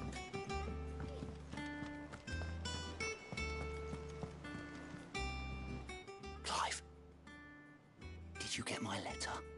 That's why I'm here. Shh. Otto might be listening. Is this better? A little. Listen, I've some bad news. It turns out the hideaway may be slightly behind in its payment to certain lenders, and it may be my fault. But I swear to the goddess, I thought I had the numbers square. Sadly, that square turned out to be more of a circle. 0, you might say. I can straighten it out, I swear, but it's gonna take some time, and I'm gonna need help keeping it from Otto. Bit late for that, I'd say. There you are! What a surprise! So let me get this straight. You forget to pay our lenders what they're due, and instead of coming straight to me, you get Clive to come to you. You know, he'll dig you out of the hole you've dug for yourself. Clive, the man in charge of the place you've been cheerfully trying to bankrupt. And you thought this was a cunning plan. Why? Well, who needs paying? Oh, just Martha. And the dame. And, well, Lady Karen. But only 500 talents. We owe 3 of our most trusted friends 5 million gil. Each. 5 million each. They lent us the bulk of the money we used to rebuild the hideaway, you see, and, well, I must have made some sort of oversight. Those ledgers were my responsibility, and it was my decision to entrust them to you. This is my fault. Do we have that much to hand? I can always ask my uncle. No, we don't. And no, you won't. We've lightened Lord Rosfield's purse enough. After the king's ransom we had off him, he deserves better than to see our begging bowl. Besides, we'll need to learn to stand on our own if we're gonna make this work. All right. But that doesn't mean you have to shoulder the burden yourself. Is there anything I can do to help? There might be. How'd you fancy taking these to Martha and the dame? Rocks. Rocks, he says. Worth 1,000 talents apiece, these are. A little something Sid and I set aside for when times got lean. And I reckon 15 million in overdue debt probably qualifies. I just hope our associates' eyes are a bit more discerning than yours. I'm sure there will be. Should be me making the rounds, really. But you know how it is with this place. Orders to bark, arses to wipe, and all that. I know. Which is why I don't mind going in your place. Go. Do you know why I only gave Master Clive here 2 star rubies?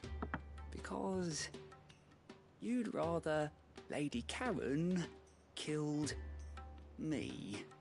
Because I'd rather Lady Karen killed you. Yes. Well, I suppose this is goodbye then. Don't worry. I'm sure Karen will understand. Really? Do you think so? No, I don't. I figured he was going to say that. And meanwhile, Desiree had to just stand and listen to all of that. I wasn't expecting you back so soon. Here's everything we've received and everything promised. Getting close to unlocking this. Gotta say though, pretty piss poor rewards. All done? Well, I guess we might as well drop these off. But before that, let's go find what's her face.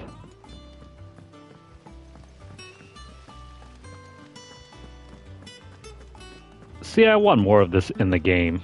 All these side quests, various tests we need to do. And hopefully with better rewards. Well, that's it then. I'm buggered. Here, Sid.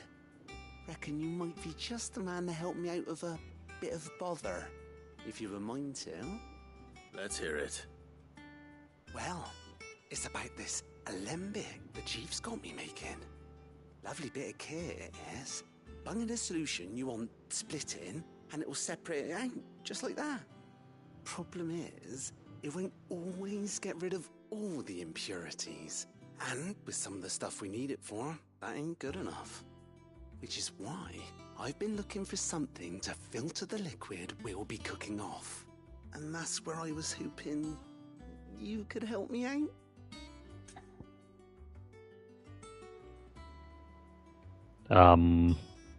What the hell is an alembic? I imagine Ty could get some use out of this alembic too. Distilling medicines and the like. Alright. Why not? Proper job! So what exactly do you need for this filter? Nothing but bomb ash'll do, says the chief. Gave me a sample she'd obtained from the university stores. Couldn't believe my eyes. You pour the blackest blight water through it, and it comes out clear as a mountain stream. So, I did a bit of reading about where I might be able to get hold of some. And do you know what I found out? It's only the blimmin' bones of a bomb king. They leave them behind when they die, see? I take it that's where I come in. If you wouldn't mind. I saw a billet on the hunt board for one just the other day. Would have gone myself, but, well, fighting dirty great balls of flame ain't exactly my forte. You, on the other hand... Alright. I'll see what I can do. Thank you kindly. And a good hunting, eh?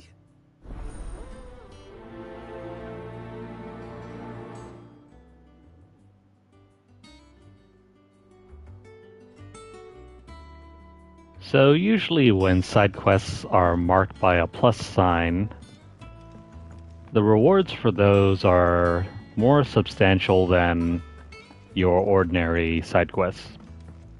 Like the ones we have marked with an exclamation point. Usually there's some sort of upgrade or something.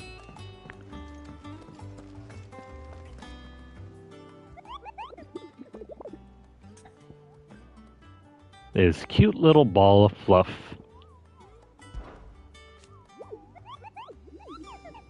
How come we don't get to see more of your kind? So, are you on the hunt for a Bomb King Cupo? If so, I have a billet that might interest you. Cupo, whatever. The Bomb King, a curse breaker aiming for the Imperial Chase, took a wrong turn into a nearby wood, within which she discovered the ruins of a fallen airship, and within them a beast akin to a great ball of fire that chased her screaming from the grove.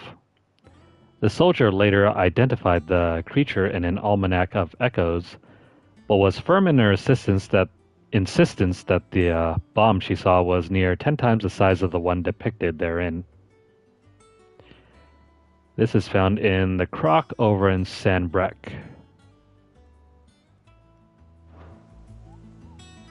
Cool. We'll go find that in a bit. Mid told me she was building a ship. Let's see, are there any... No. So let's go do some of these side quests.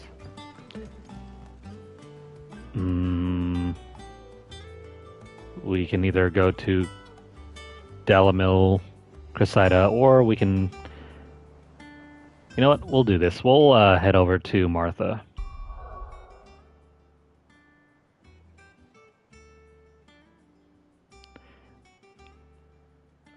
Where is Martha?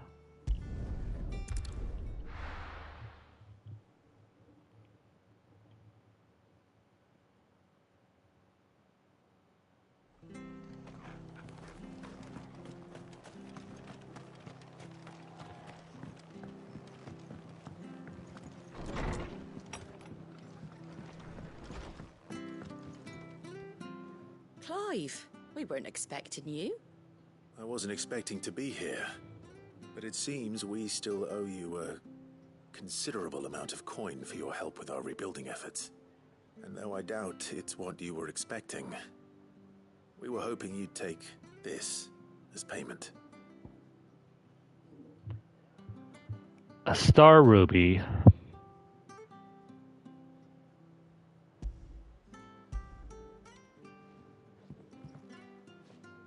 Too bad there's no model for it. Star Ruby? I can't accept this. It's worth at least twice what you owe me.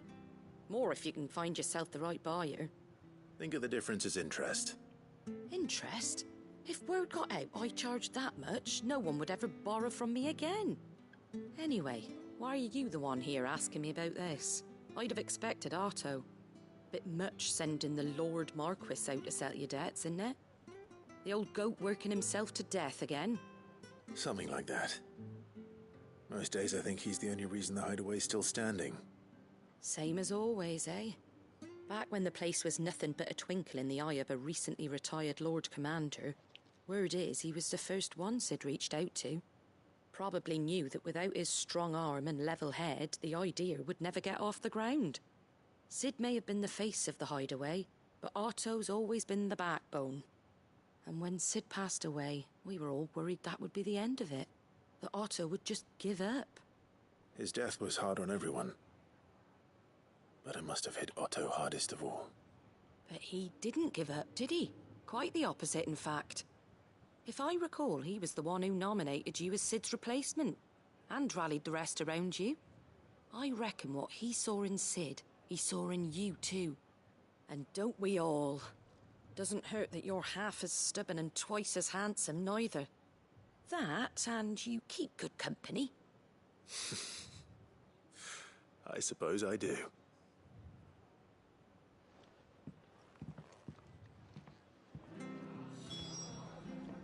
Ooh, watch out, Jill. You got some competition from Martha. Suppose now I have to find someone who can actually afford a star ruby. Yeah, there's not much point in accepting a rock if you can't find someone to buy it off of you. Alright, so we gotta head to Cressida. Give me a sec here. I need to take a quick bathroom break.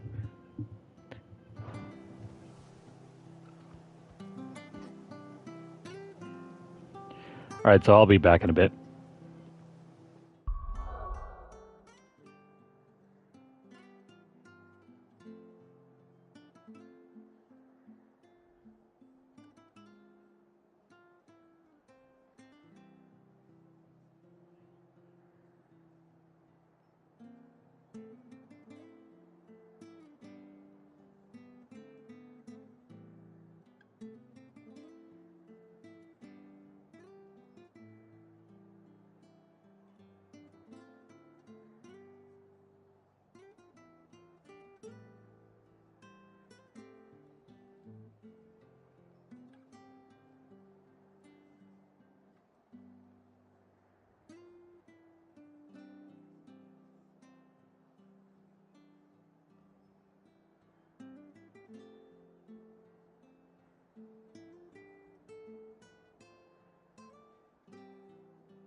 Okay, so what are we doing here?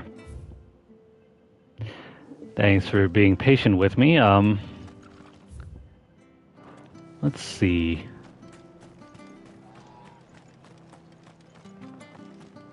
We gotta head off to Cressida. That's not gonna be very far. We can quickly make the walk over there.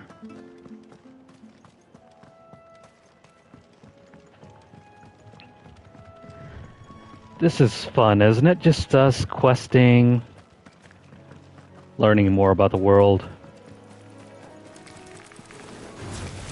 Absolutely amazing stuff.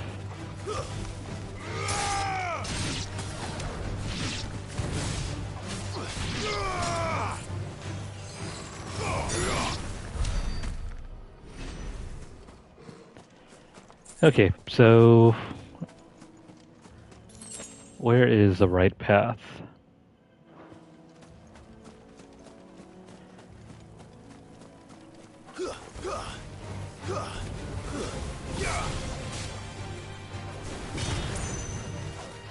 I think we're getting close to the end of the game.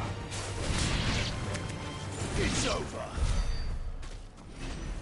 Because how far along are we?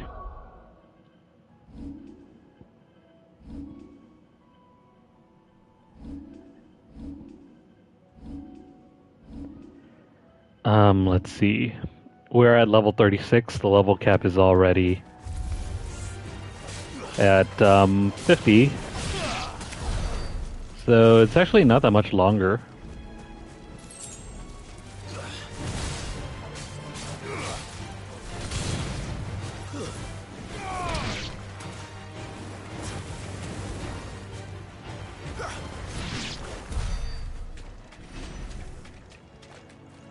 There is, however, an expanded level cap, but that only unlocks at... Well, it's a New Game Plus.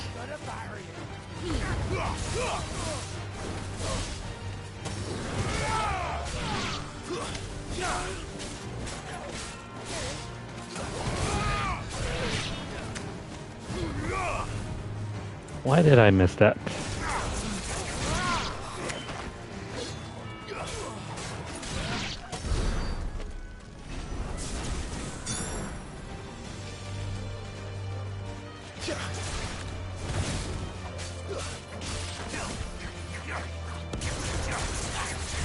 That obviously doesn't work.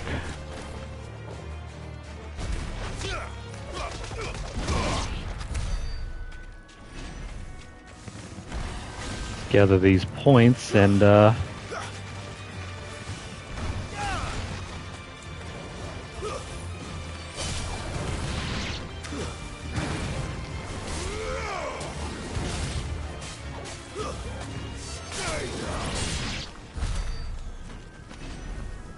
almost there.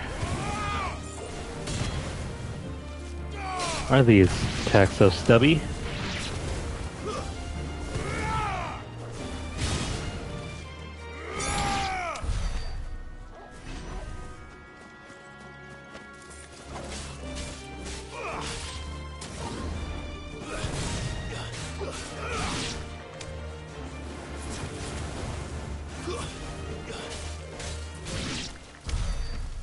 Okay.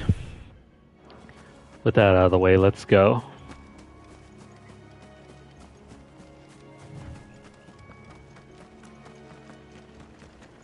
So there should be some sort of giant antelope around here.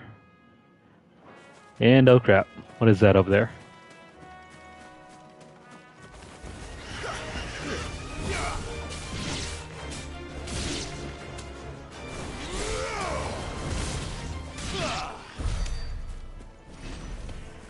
The Minotaur. No mistakes. That doesn't work.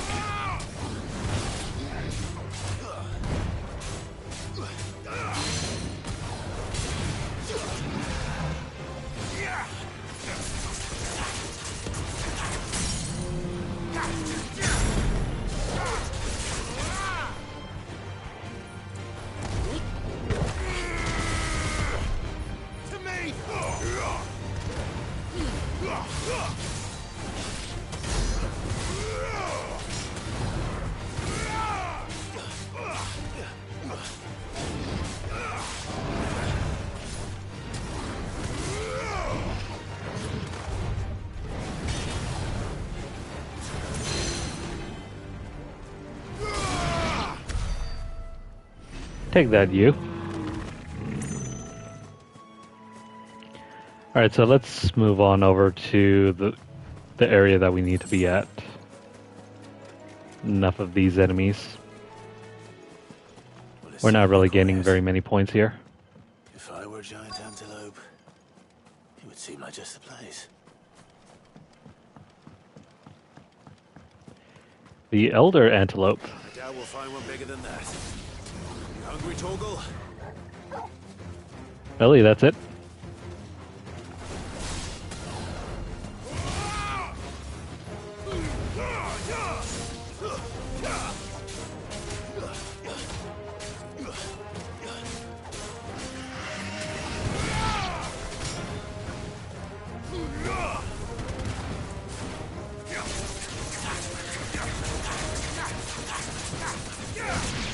Well, I guess we'll just take care of these and then call it a day, right?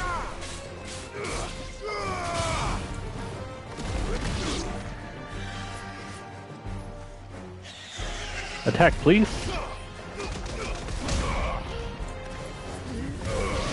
It's over. No, they're not going to do anything. And wow, that was it. No.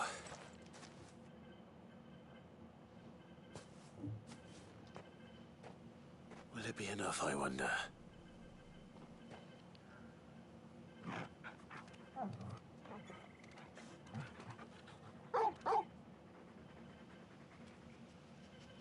I say that answers my question. Which means we owe the lawsmen our thanks. You're just a big puppy, aren't you? A very big puppy.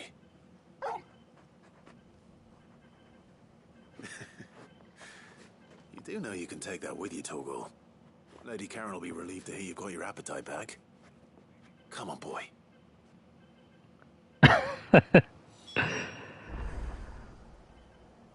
The writing on this quest is hilarious. We got sent all the way out to the middle of nowhere because Torgal was hungry. After it. You silly boy.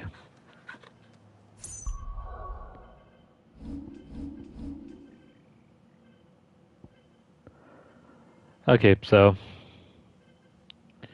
well, I guess that's that.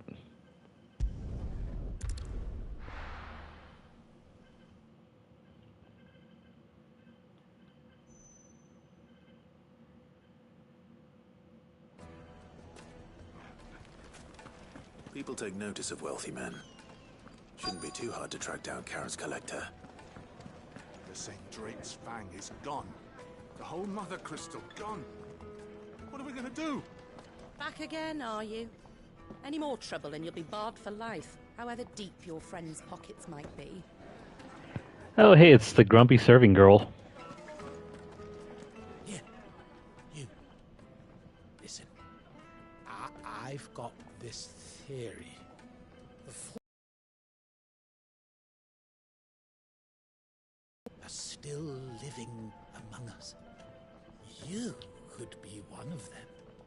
I could be one of them. Whatever you say, dude. Welcome.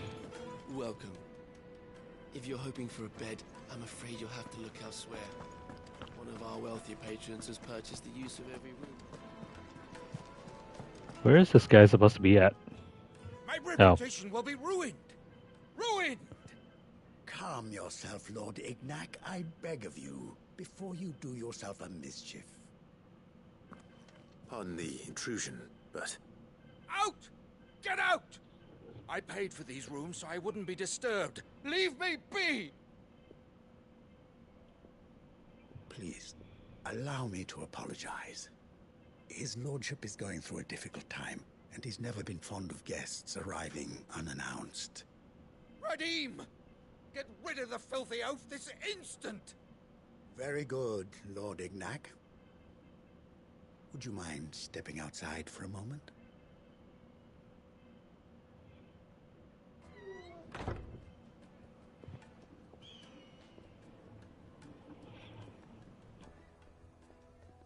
I'm sorry if I've caused you any trouble. That? Oh, no. That's just how his lordship is. Though the morning's events have left him somewhat fractious. He has been dispossessed of his luggage, you see. The thieves also made away with a considerable amount of coin. Coin the innkeeper will soon be keen to collect. I don't suppose a certain blade was among the stolen items. A single-edged sword. It was purchased from a merchant friend of mine. Ah, you know Lady Karen. Yes, I'm afraid it was.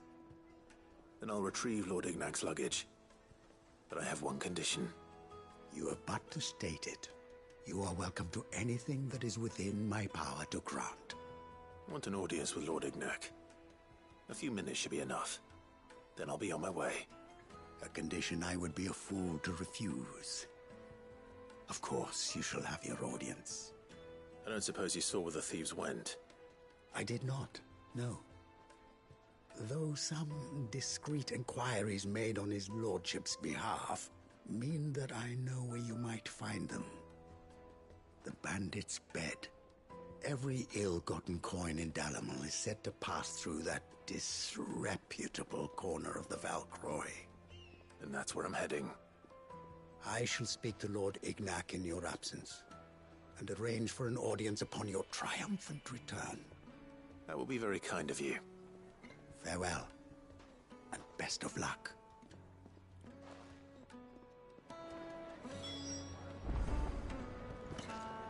Alright, so, how far are we traveling out?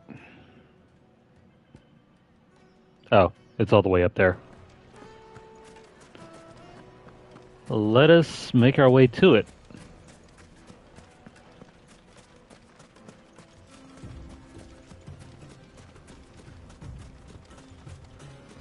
It's gonna be one hell of a walk.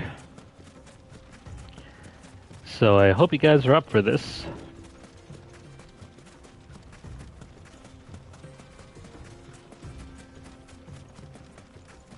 Also, I see Chocobo, that means I attack Chocobo.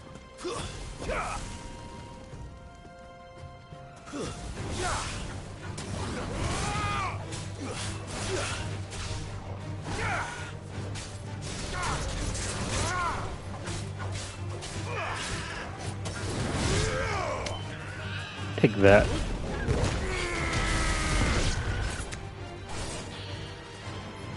Come on, attack us.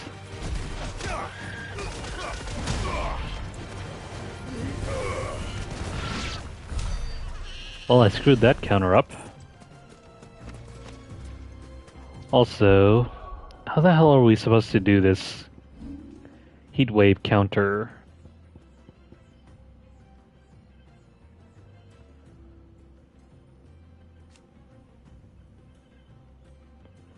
La-di-da-di-da.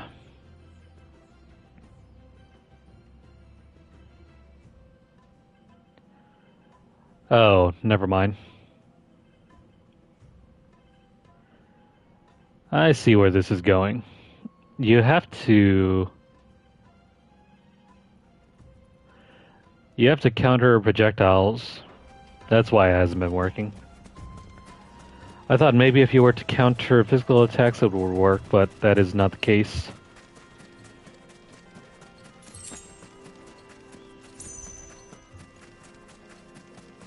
So I'll keep that in mind for the next encounter with some sort of elite enemy.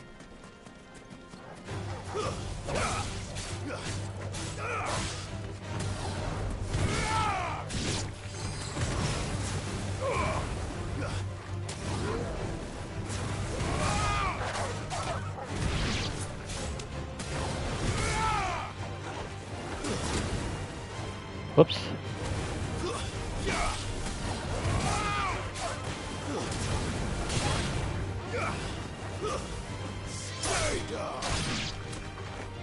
I think we just stabbed out into the wolf's back. Clive is terrible when it comes to animals.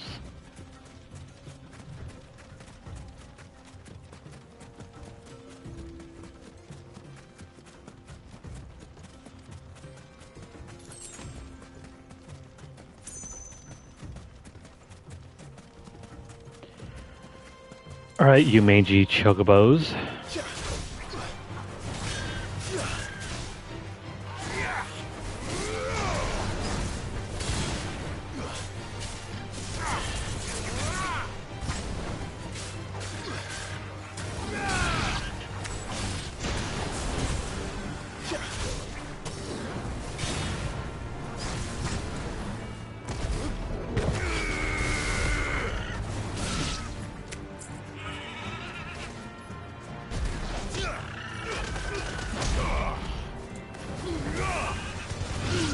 The camera movement for that ability sucks pretty badly.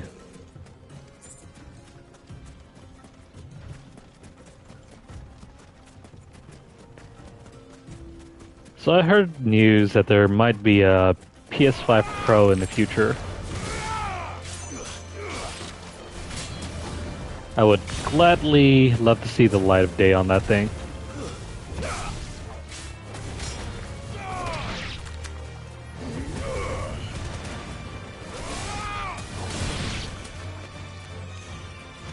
There's the other one.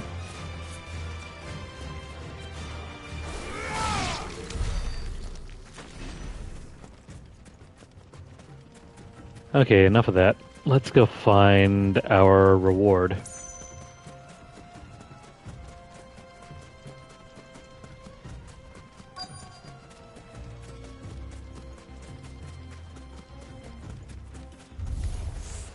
We've got company. The bed maker? Ouch.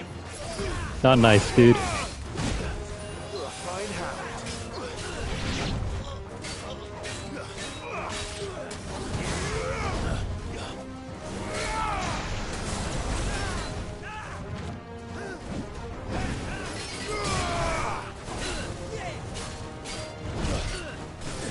Ouch. We'll see about that.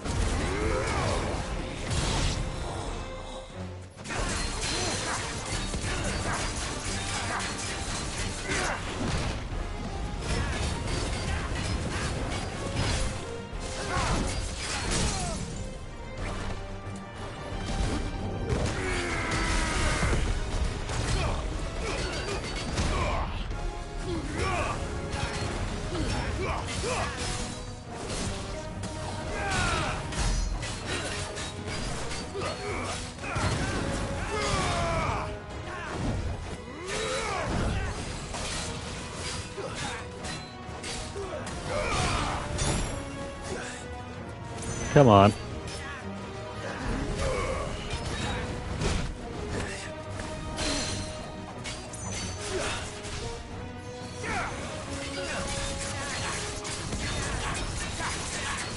He's finished. Whoops.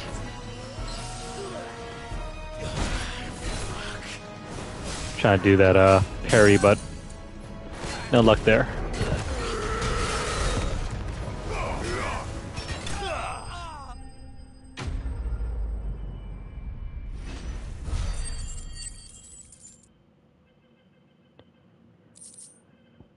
All's well that ends well.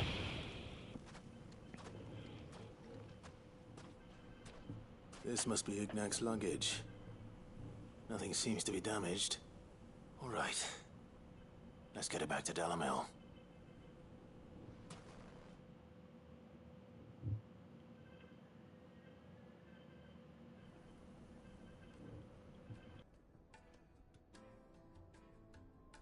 I hear I have you to thank for the return of my effects. What shall I call you, my good man? Wyvern. Glad to make your acquaintance. A formidable name indeed. Well, Wyvern, I appear to be in your debt. Redeem here tells me you wished for an audience. Is that all? A few moments of your time should suffice, yes. You're a peculiar fellow, Wyvern. All right, speak. Master Wyvern was wondering if you could tell him about a certain single-edged sword you recently acquired. Oh, a true work of art, that one. Karen drove me hard on the price, but I would have sold her Radim here to get my hands on that sword. It was made in the Outer Isles, far beyond the Twins, and is used exclusively by the practitioners of a unique school of swordsmanship. They believe no combat should ever exceed a single strike, and hone their blades to such perfection that none ever does. Each sword is made for that one perfect stroke, and for that stroke only. They crack upon a second blow. There's a brutal sort of beauty to it, really. But how do they hone such an edge? Fine question. Why, they use a whetstone, of course. Whetstones, rather. A whole array of them, ranging from the coarse to the fine. 10,000 licks with the sharpening stone, then 10,000 more. But it is the final stone which lends the blade its legendary sharpness. A mineral quite foreign to this great realm of ours. And that is the key. The secret ingredient. Wyvern, it occurs to me that my little lecture is hardly equal to services rendered. Take this, together with my regards. The very stone of which I spoke, far rarer among collectors than even the blade itself, and a far more fitting payment. Thank you. Pardon the intrusion, my lordship. However, it is long past time we prepared ourselves to depart. So it is. I am locked in bitter competition with a rival collector of curiosities. I am one step ahead of the unscrupulous scoundrel, but he is hard at my heels. And there are many other collectors out there. Too many to count, but only one do I consider my nemesis. Lord Byron Rosfield. And is a perennial thorn in my side. I can imagine. Farewell, Wyvern. May our paths cross again. Radim, we mustn't dawdle.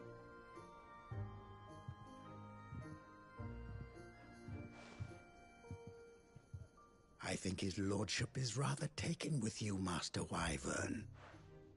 Thank you again for your assistance. Coming, my lordship.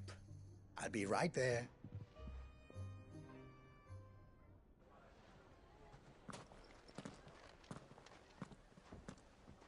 Trust Uncle Byron to find such an interesting rival. Now, let's see what Blackthorn makes of this whetstone, shall we?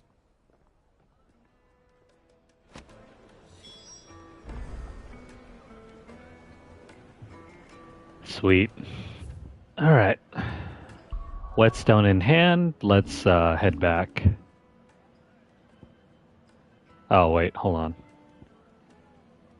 Gotta go figure out where Isabel is. She's probably gonna be somewhere around here.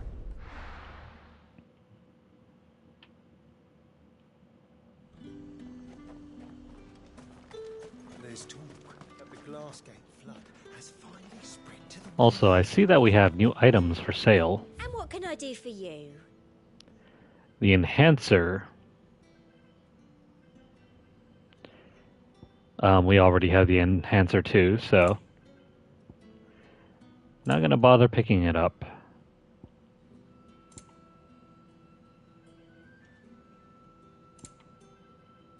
So what exactly is new here? I'll be here if you need me. Nothing I can really tell.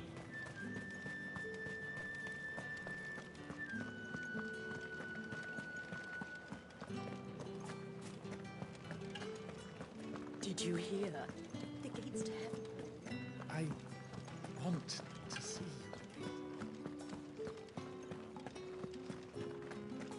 am I gonna do without Sweetwater? Oh, it's her. It's her. We haven't seen her for a long, long time. Milady, I come bearing gifts. Gifts? Whatever is the occasion.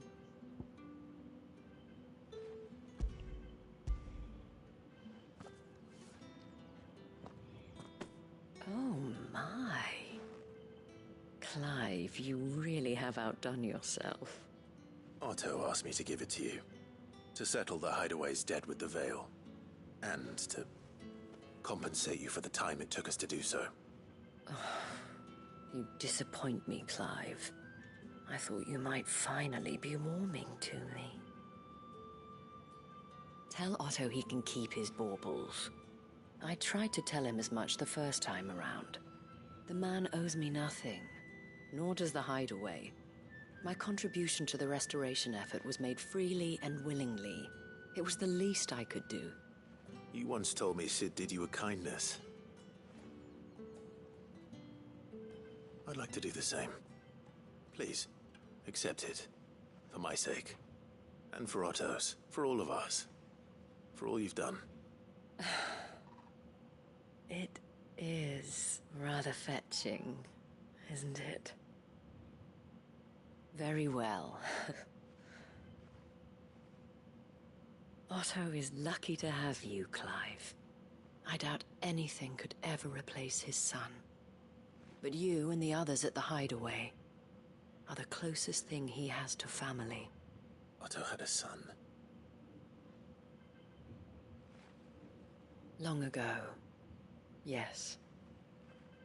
Sid told me Otto lost him when he was just a boy, and blamed himself for not being able to stop it. I don't know how it happened, whether there was anything he could have done, but it was clear that it weighed heavily on him. I didn't know. How could you have? I doubt anyone did. Besides Sid, I've never met a man more keen to bear his sorrows in stoic silence. An ill habit, given that both have always been surrounded by friends desperate to help them. I'm beginning to see that.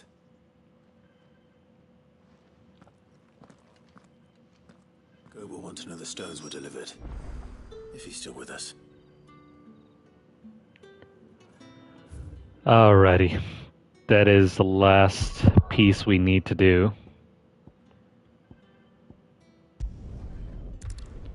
Let's head back to the Hideaway.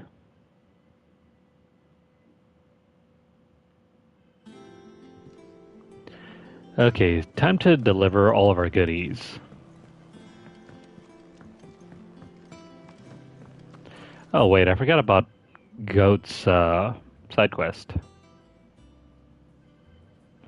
You know what, we'll do that after we deliver some things. Sorry for the wait. But hopefully you'll agree it was worth it. You learned something about that sword then? I did better than that.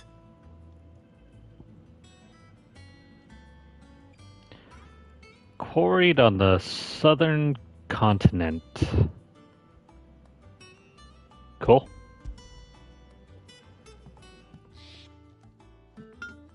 A whetstone? Yes. But not one you'll find anywhere in Valisthea.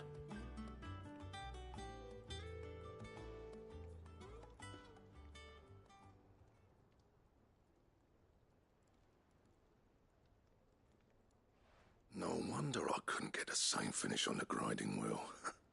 One hit and all done, eh? Might not be so bad if all you ever fought were duels. Good luck on the battlefield. Your second opponent would be your last, no matter how good you were. Even so, is there some way it could be used to give the Cursebreakers an edge? I think so, yeah. With this whetstone and the right kind of steel, I could probably even make a twin of the blade that rattled me. But there'd be no replacing this little rock once I worn it down to a sliver. I reckon we get a dozen swords from it, if that. Swords that the Cursebreakers wouldn't know how to wield properly, and that would see them through a single fire piece. Nah, no point trying to copy that thing. Be about as much use as a wax anvil. But finishing our blades with a whetstone this fine, now that's something to consider. And what's finer than fallen masonry, eh?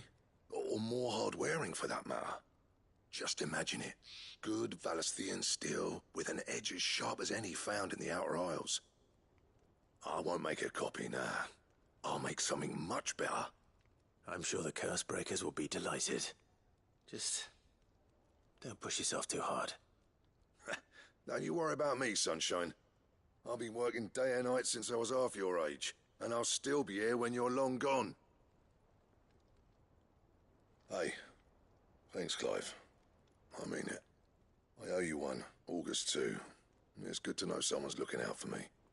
You'll be happy to hear you said that. And I'll see that my debt to you's paid. First new blade I make's got your name on it. You come and find me when you've got the materials. All right. I will.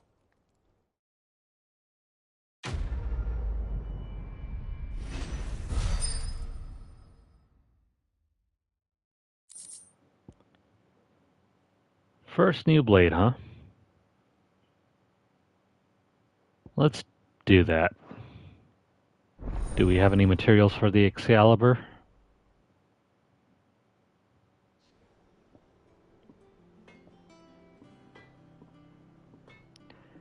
Well, it's certainly not the Ragnarok.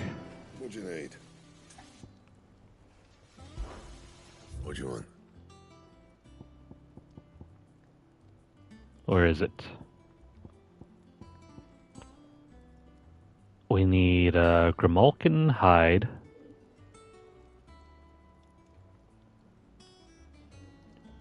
And a bomb ember. And those are all going to be hunt items. Interesting. We'll do that in a bit.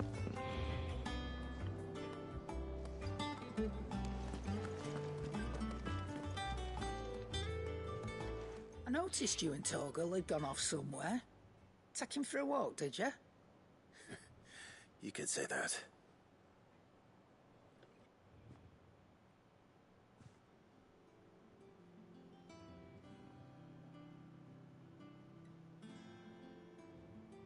So, Molly's leftovers weren't good enough, eh? That'll teach me for treating you like you're still a pup. All right, no need to shout. Now we know what you're after, I can see about getting some in. Speaking of which, I brought one for later. Can I leave it with you?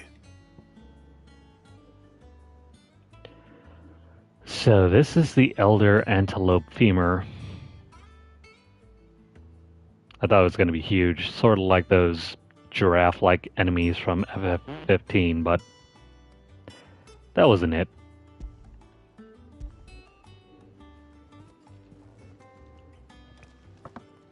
You can, aye. I'm nice like that.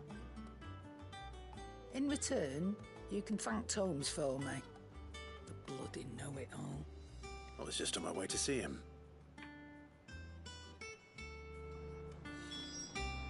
It's like a game of telephone.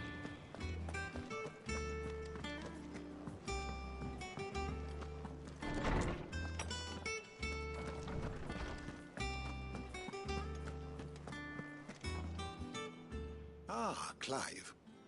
Were you able to locate your quarry? We were indeed, Lawsman. You pointed us in exactly the right direction. And Torgal's been a very happy hound ever since. Very good, very good. Lady Karen sends her thanks, by the way, for your part in solving the mystery. Ah. But that reminds me. After your last visit, I found myself pondering Torgal's talents. Do you recall our conversation concerning Lady Jill's role in Torgal's transformation? About how she somehow woke the power within him. Precisely that. A reasonable conclusion, I thought. But one which raised certain questions in my mind. You see, the Fenrir of legend served Shiva and Shiva alone. And while the powers attributed to him are certainly impressive, the records imply they are somewhat different in nature to those you described Torgal as having used. What are you suggesting? that Torgal may be the beneficiary of more than one icon's power. Consider that in addition to Lady Jill, he has served as a loyal companion to you, your brother, and even the late Cid. In short, the icons hitherto near at hand, or should I say at paw, have been diverse and plenty, and that number has only grown as the realm's dominance have fallen to your sword. One can but speculate as to how all of this has affected Torgal. He has seemed more fierce of late. And if I am not mistaken, he will grow fiercer still. We are fortunate indeed to be able to count him amongst our allies and not our adversaries. Oh, he's more than an ally. He's a friend.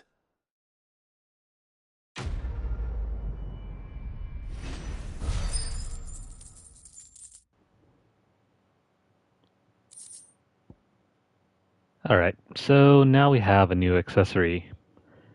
Cobble's Fang. It helps with Torgal's attack potency, but is it worth sparing the slot in our accessory? Only time will tell. I might assist you with, Clive?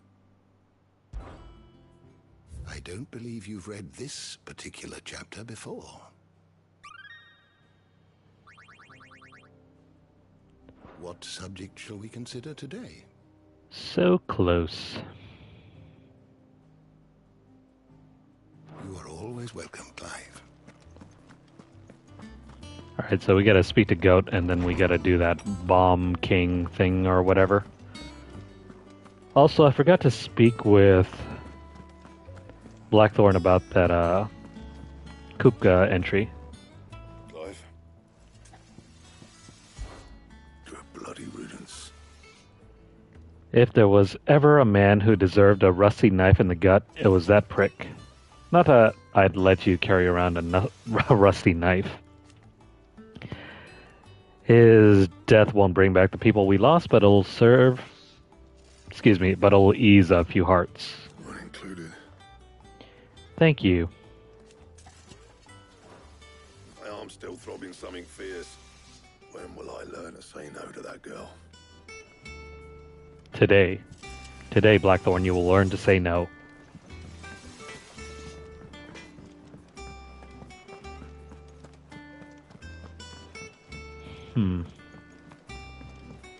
Let's go speak to Goat, and then we'll use that hunt board to find the Bomb King. Red told me she was building a ship. Really? That's a ship. Let's sail it around the lake. Those poor kids.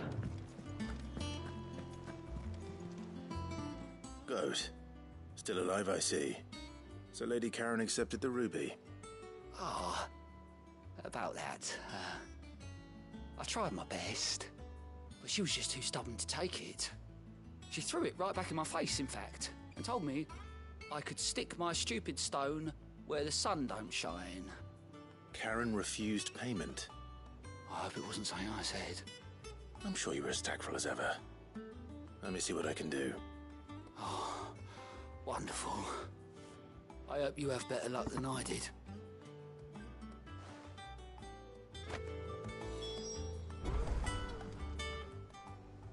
How may I help you today, Clive? Poor Desiree. Benefactors are a generous lot. She's just standing there, minding her own business, waiting to hand us out rewards.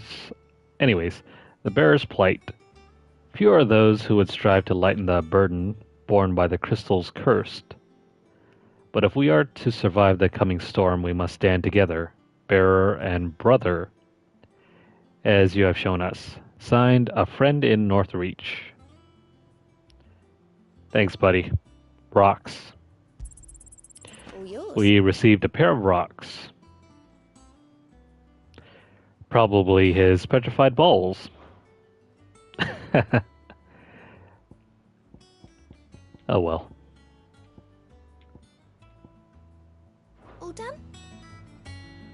Yeah, we're all done.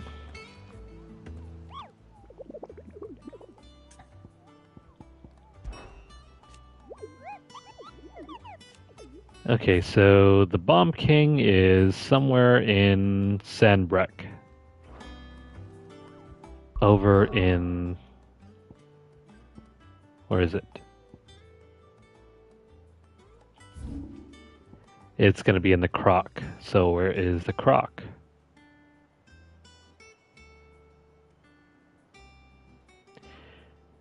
There is the Bales, the Norvent, Lobert's Pass, Advent, the Old Road, Lurit's Knot, Clairview, Eastwatch, Mortfield, the Dragon's Eyrie, Grieger's Weep, Glorious,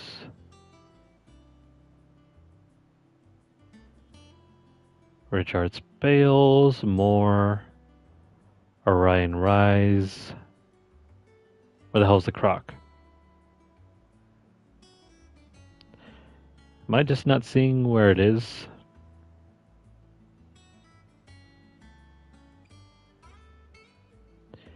There's Baywatch, the Unnamed Chapel, the Holy Hand, the Holy Eye. The hell is it?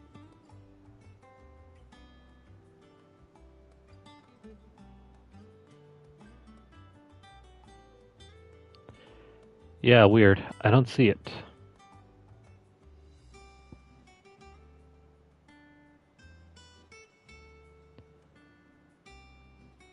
Screw it. We'll probably just use a map.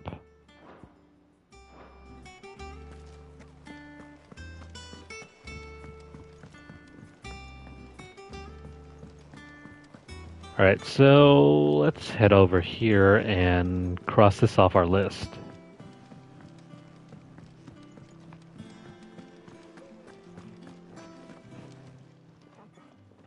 Lady Karen, Goat tells me you weren't happy with our offer. Would you prefer the debt was repaid in coin? What debt? I don't recall lending any of you like me hard-earned gil. I may have tossed a talent or two in the Hideaway's coffers, but those were donations, and you can hardly call it charity if you go asking for it back. Of course not. But one good turn deserves another. And our circumstances have changed. Surely you wouldn't shun the gratitude of a pauper who happened to have become a prince. Oh, so you're a prince now, are you? Fine. But I'm selling it and taking what I'm owed, then you're getting the rest whether you like it or not. Sounds fair to me.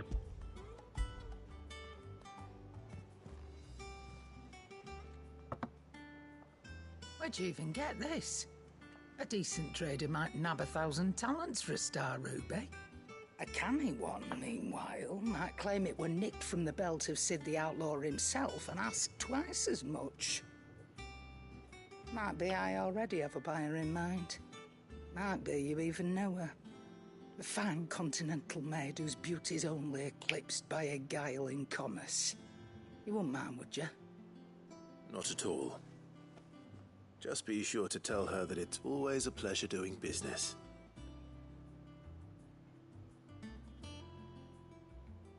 Who is she talking about? Probably yourself. I hear you ended up delivering all 3 stones.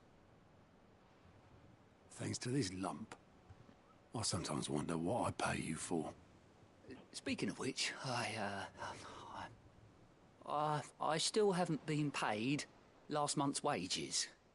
Oh, so you remember what's owed to you then? Get your ass beyond that disc of yours and don't get up before those ledgers are square. Right away.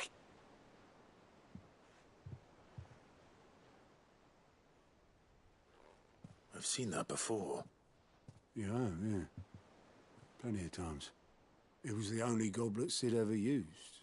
Either out of habit, or because the filthy sod couldn't be bothered to find a clean one. I knew so little about him. Like most people. Martha and the Dame both seem to have fond memories of him. I bet they do. How long did you know Sid before he...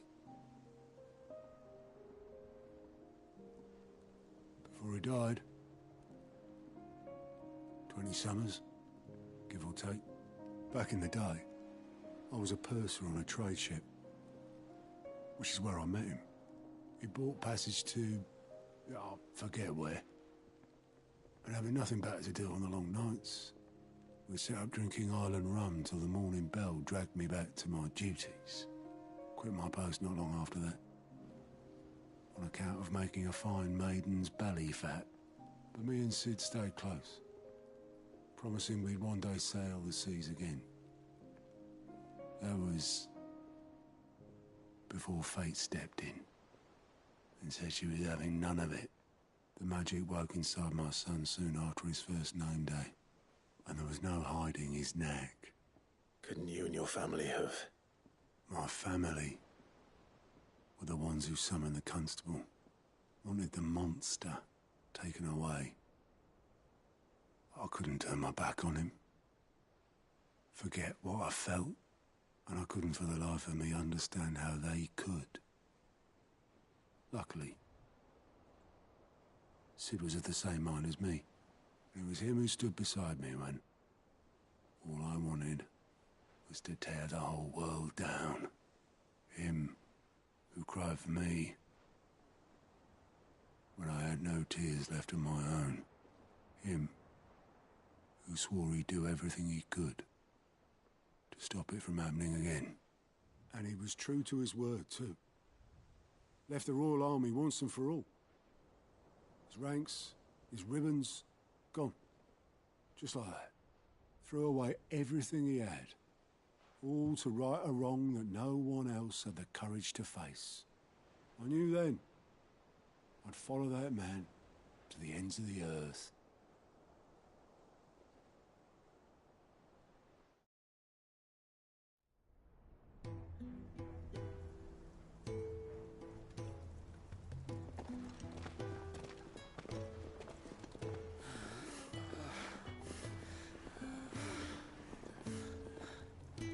He was always too clever for his own good, was Sid.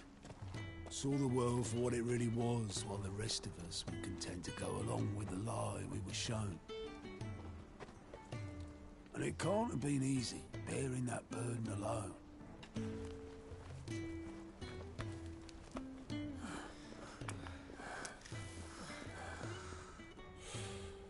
But he didn't let it stop him. He never lost faith in what he believed was right. And that gave us faith in him. Faith he'd steer us true. So I swore to myself that I'd always be right behind him, ready to catch the stubborn sod, if ever he should fall.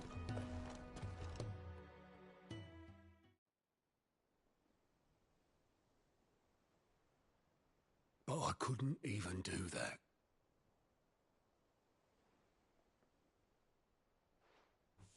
Ignore me. Just the ramblings of a tired old man.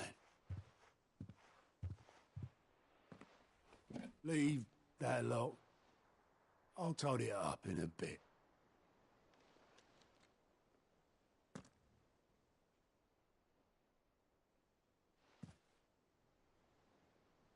This is Sid's handwriting.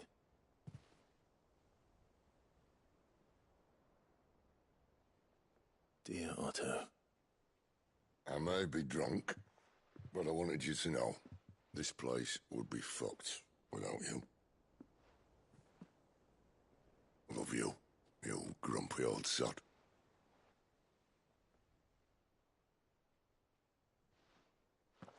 This note. Hmm? What about it? Sid was right. Without you, we'd all be lost.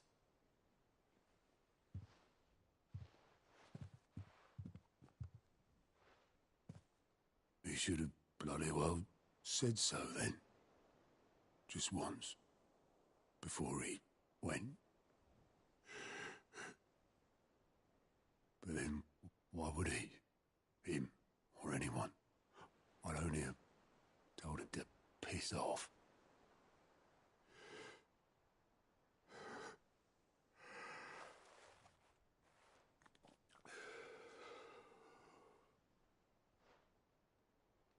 You're wrong, though. Both of you. It was never just me keeping the hideaway afloat. It was all of us. I just shoved people in the right direction. I barely seem to be able to do that anymore.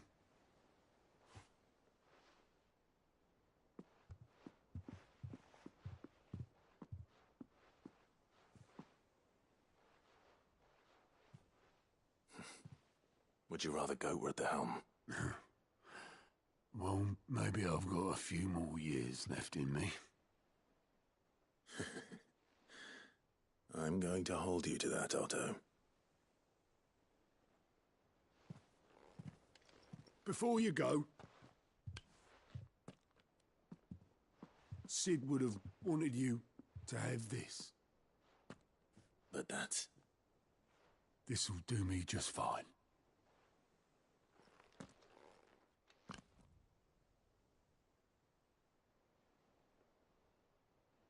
Thanks for the ray of sunshine. I'll see if I can't pay you back. Already have.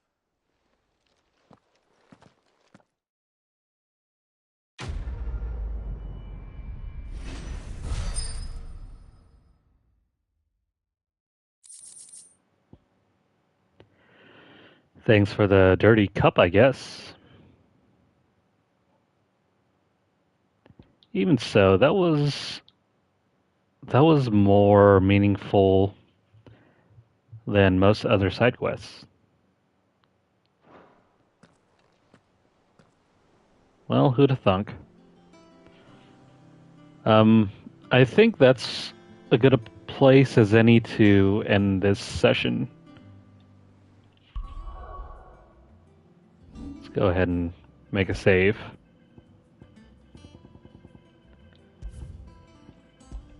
Alrighty. So if you guys are watching this on YouTube, please like the video. If you guys have any comments or questions, please leave them down below. I'm always reading your guys'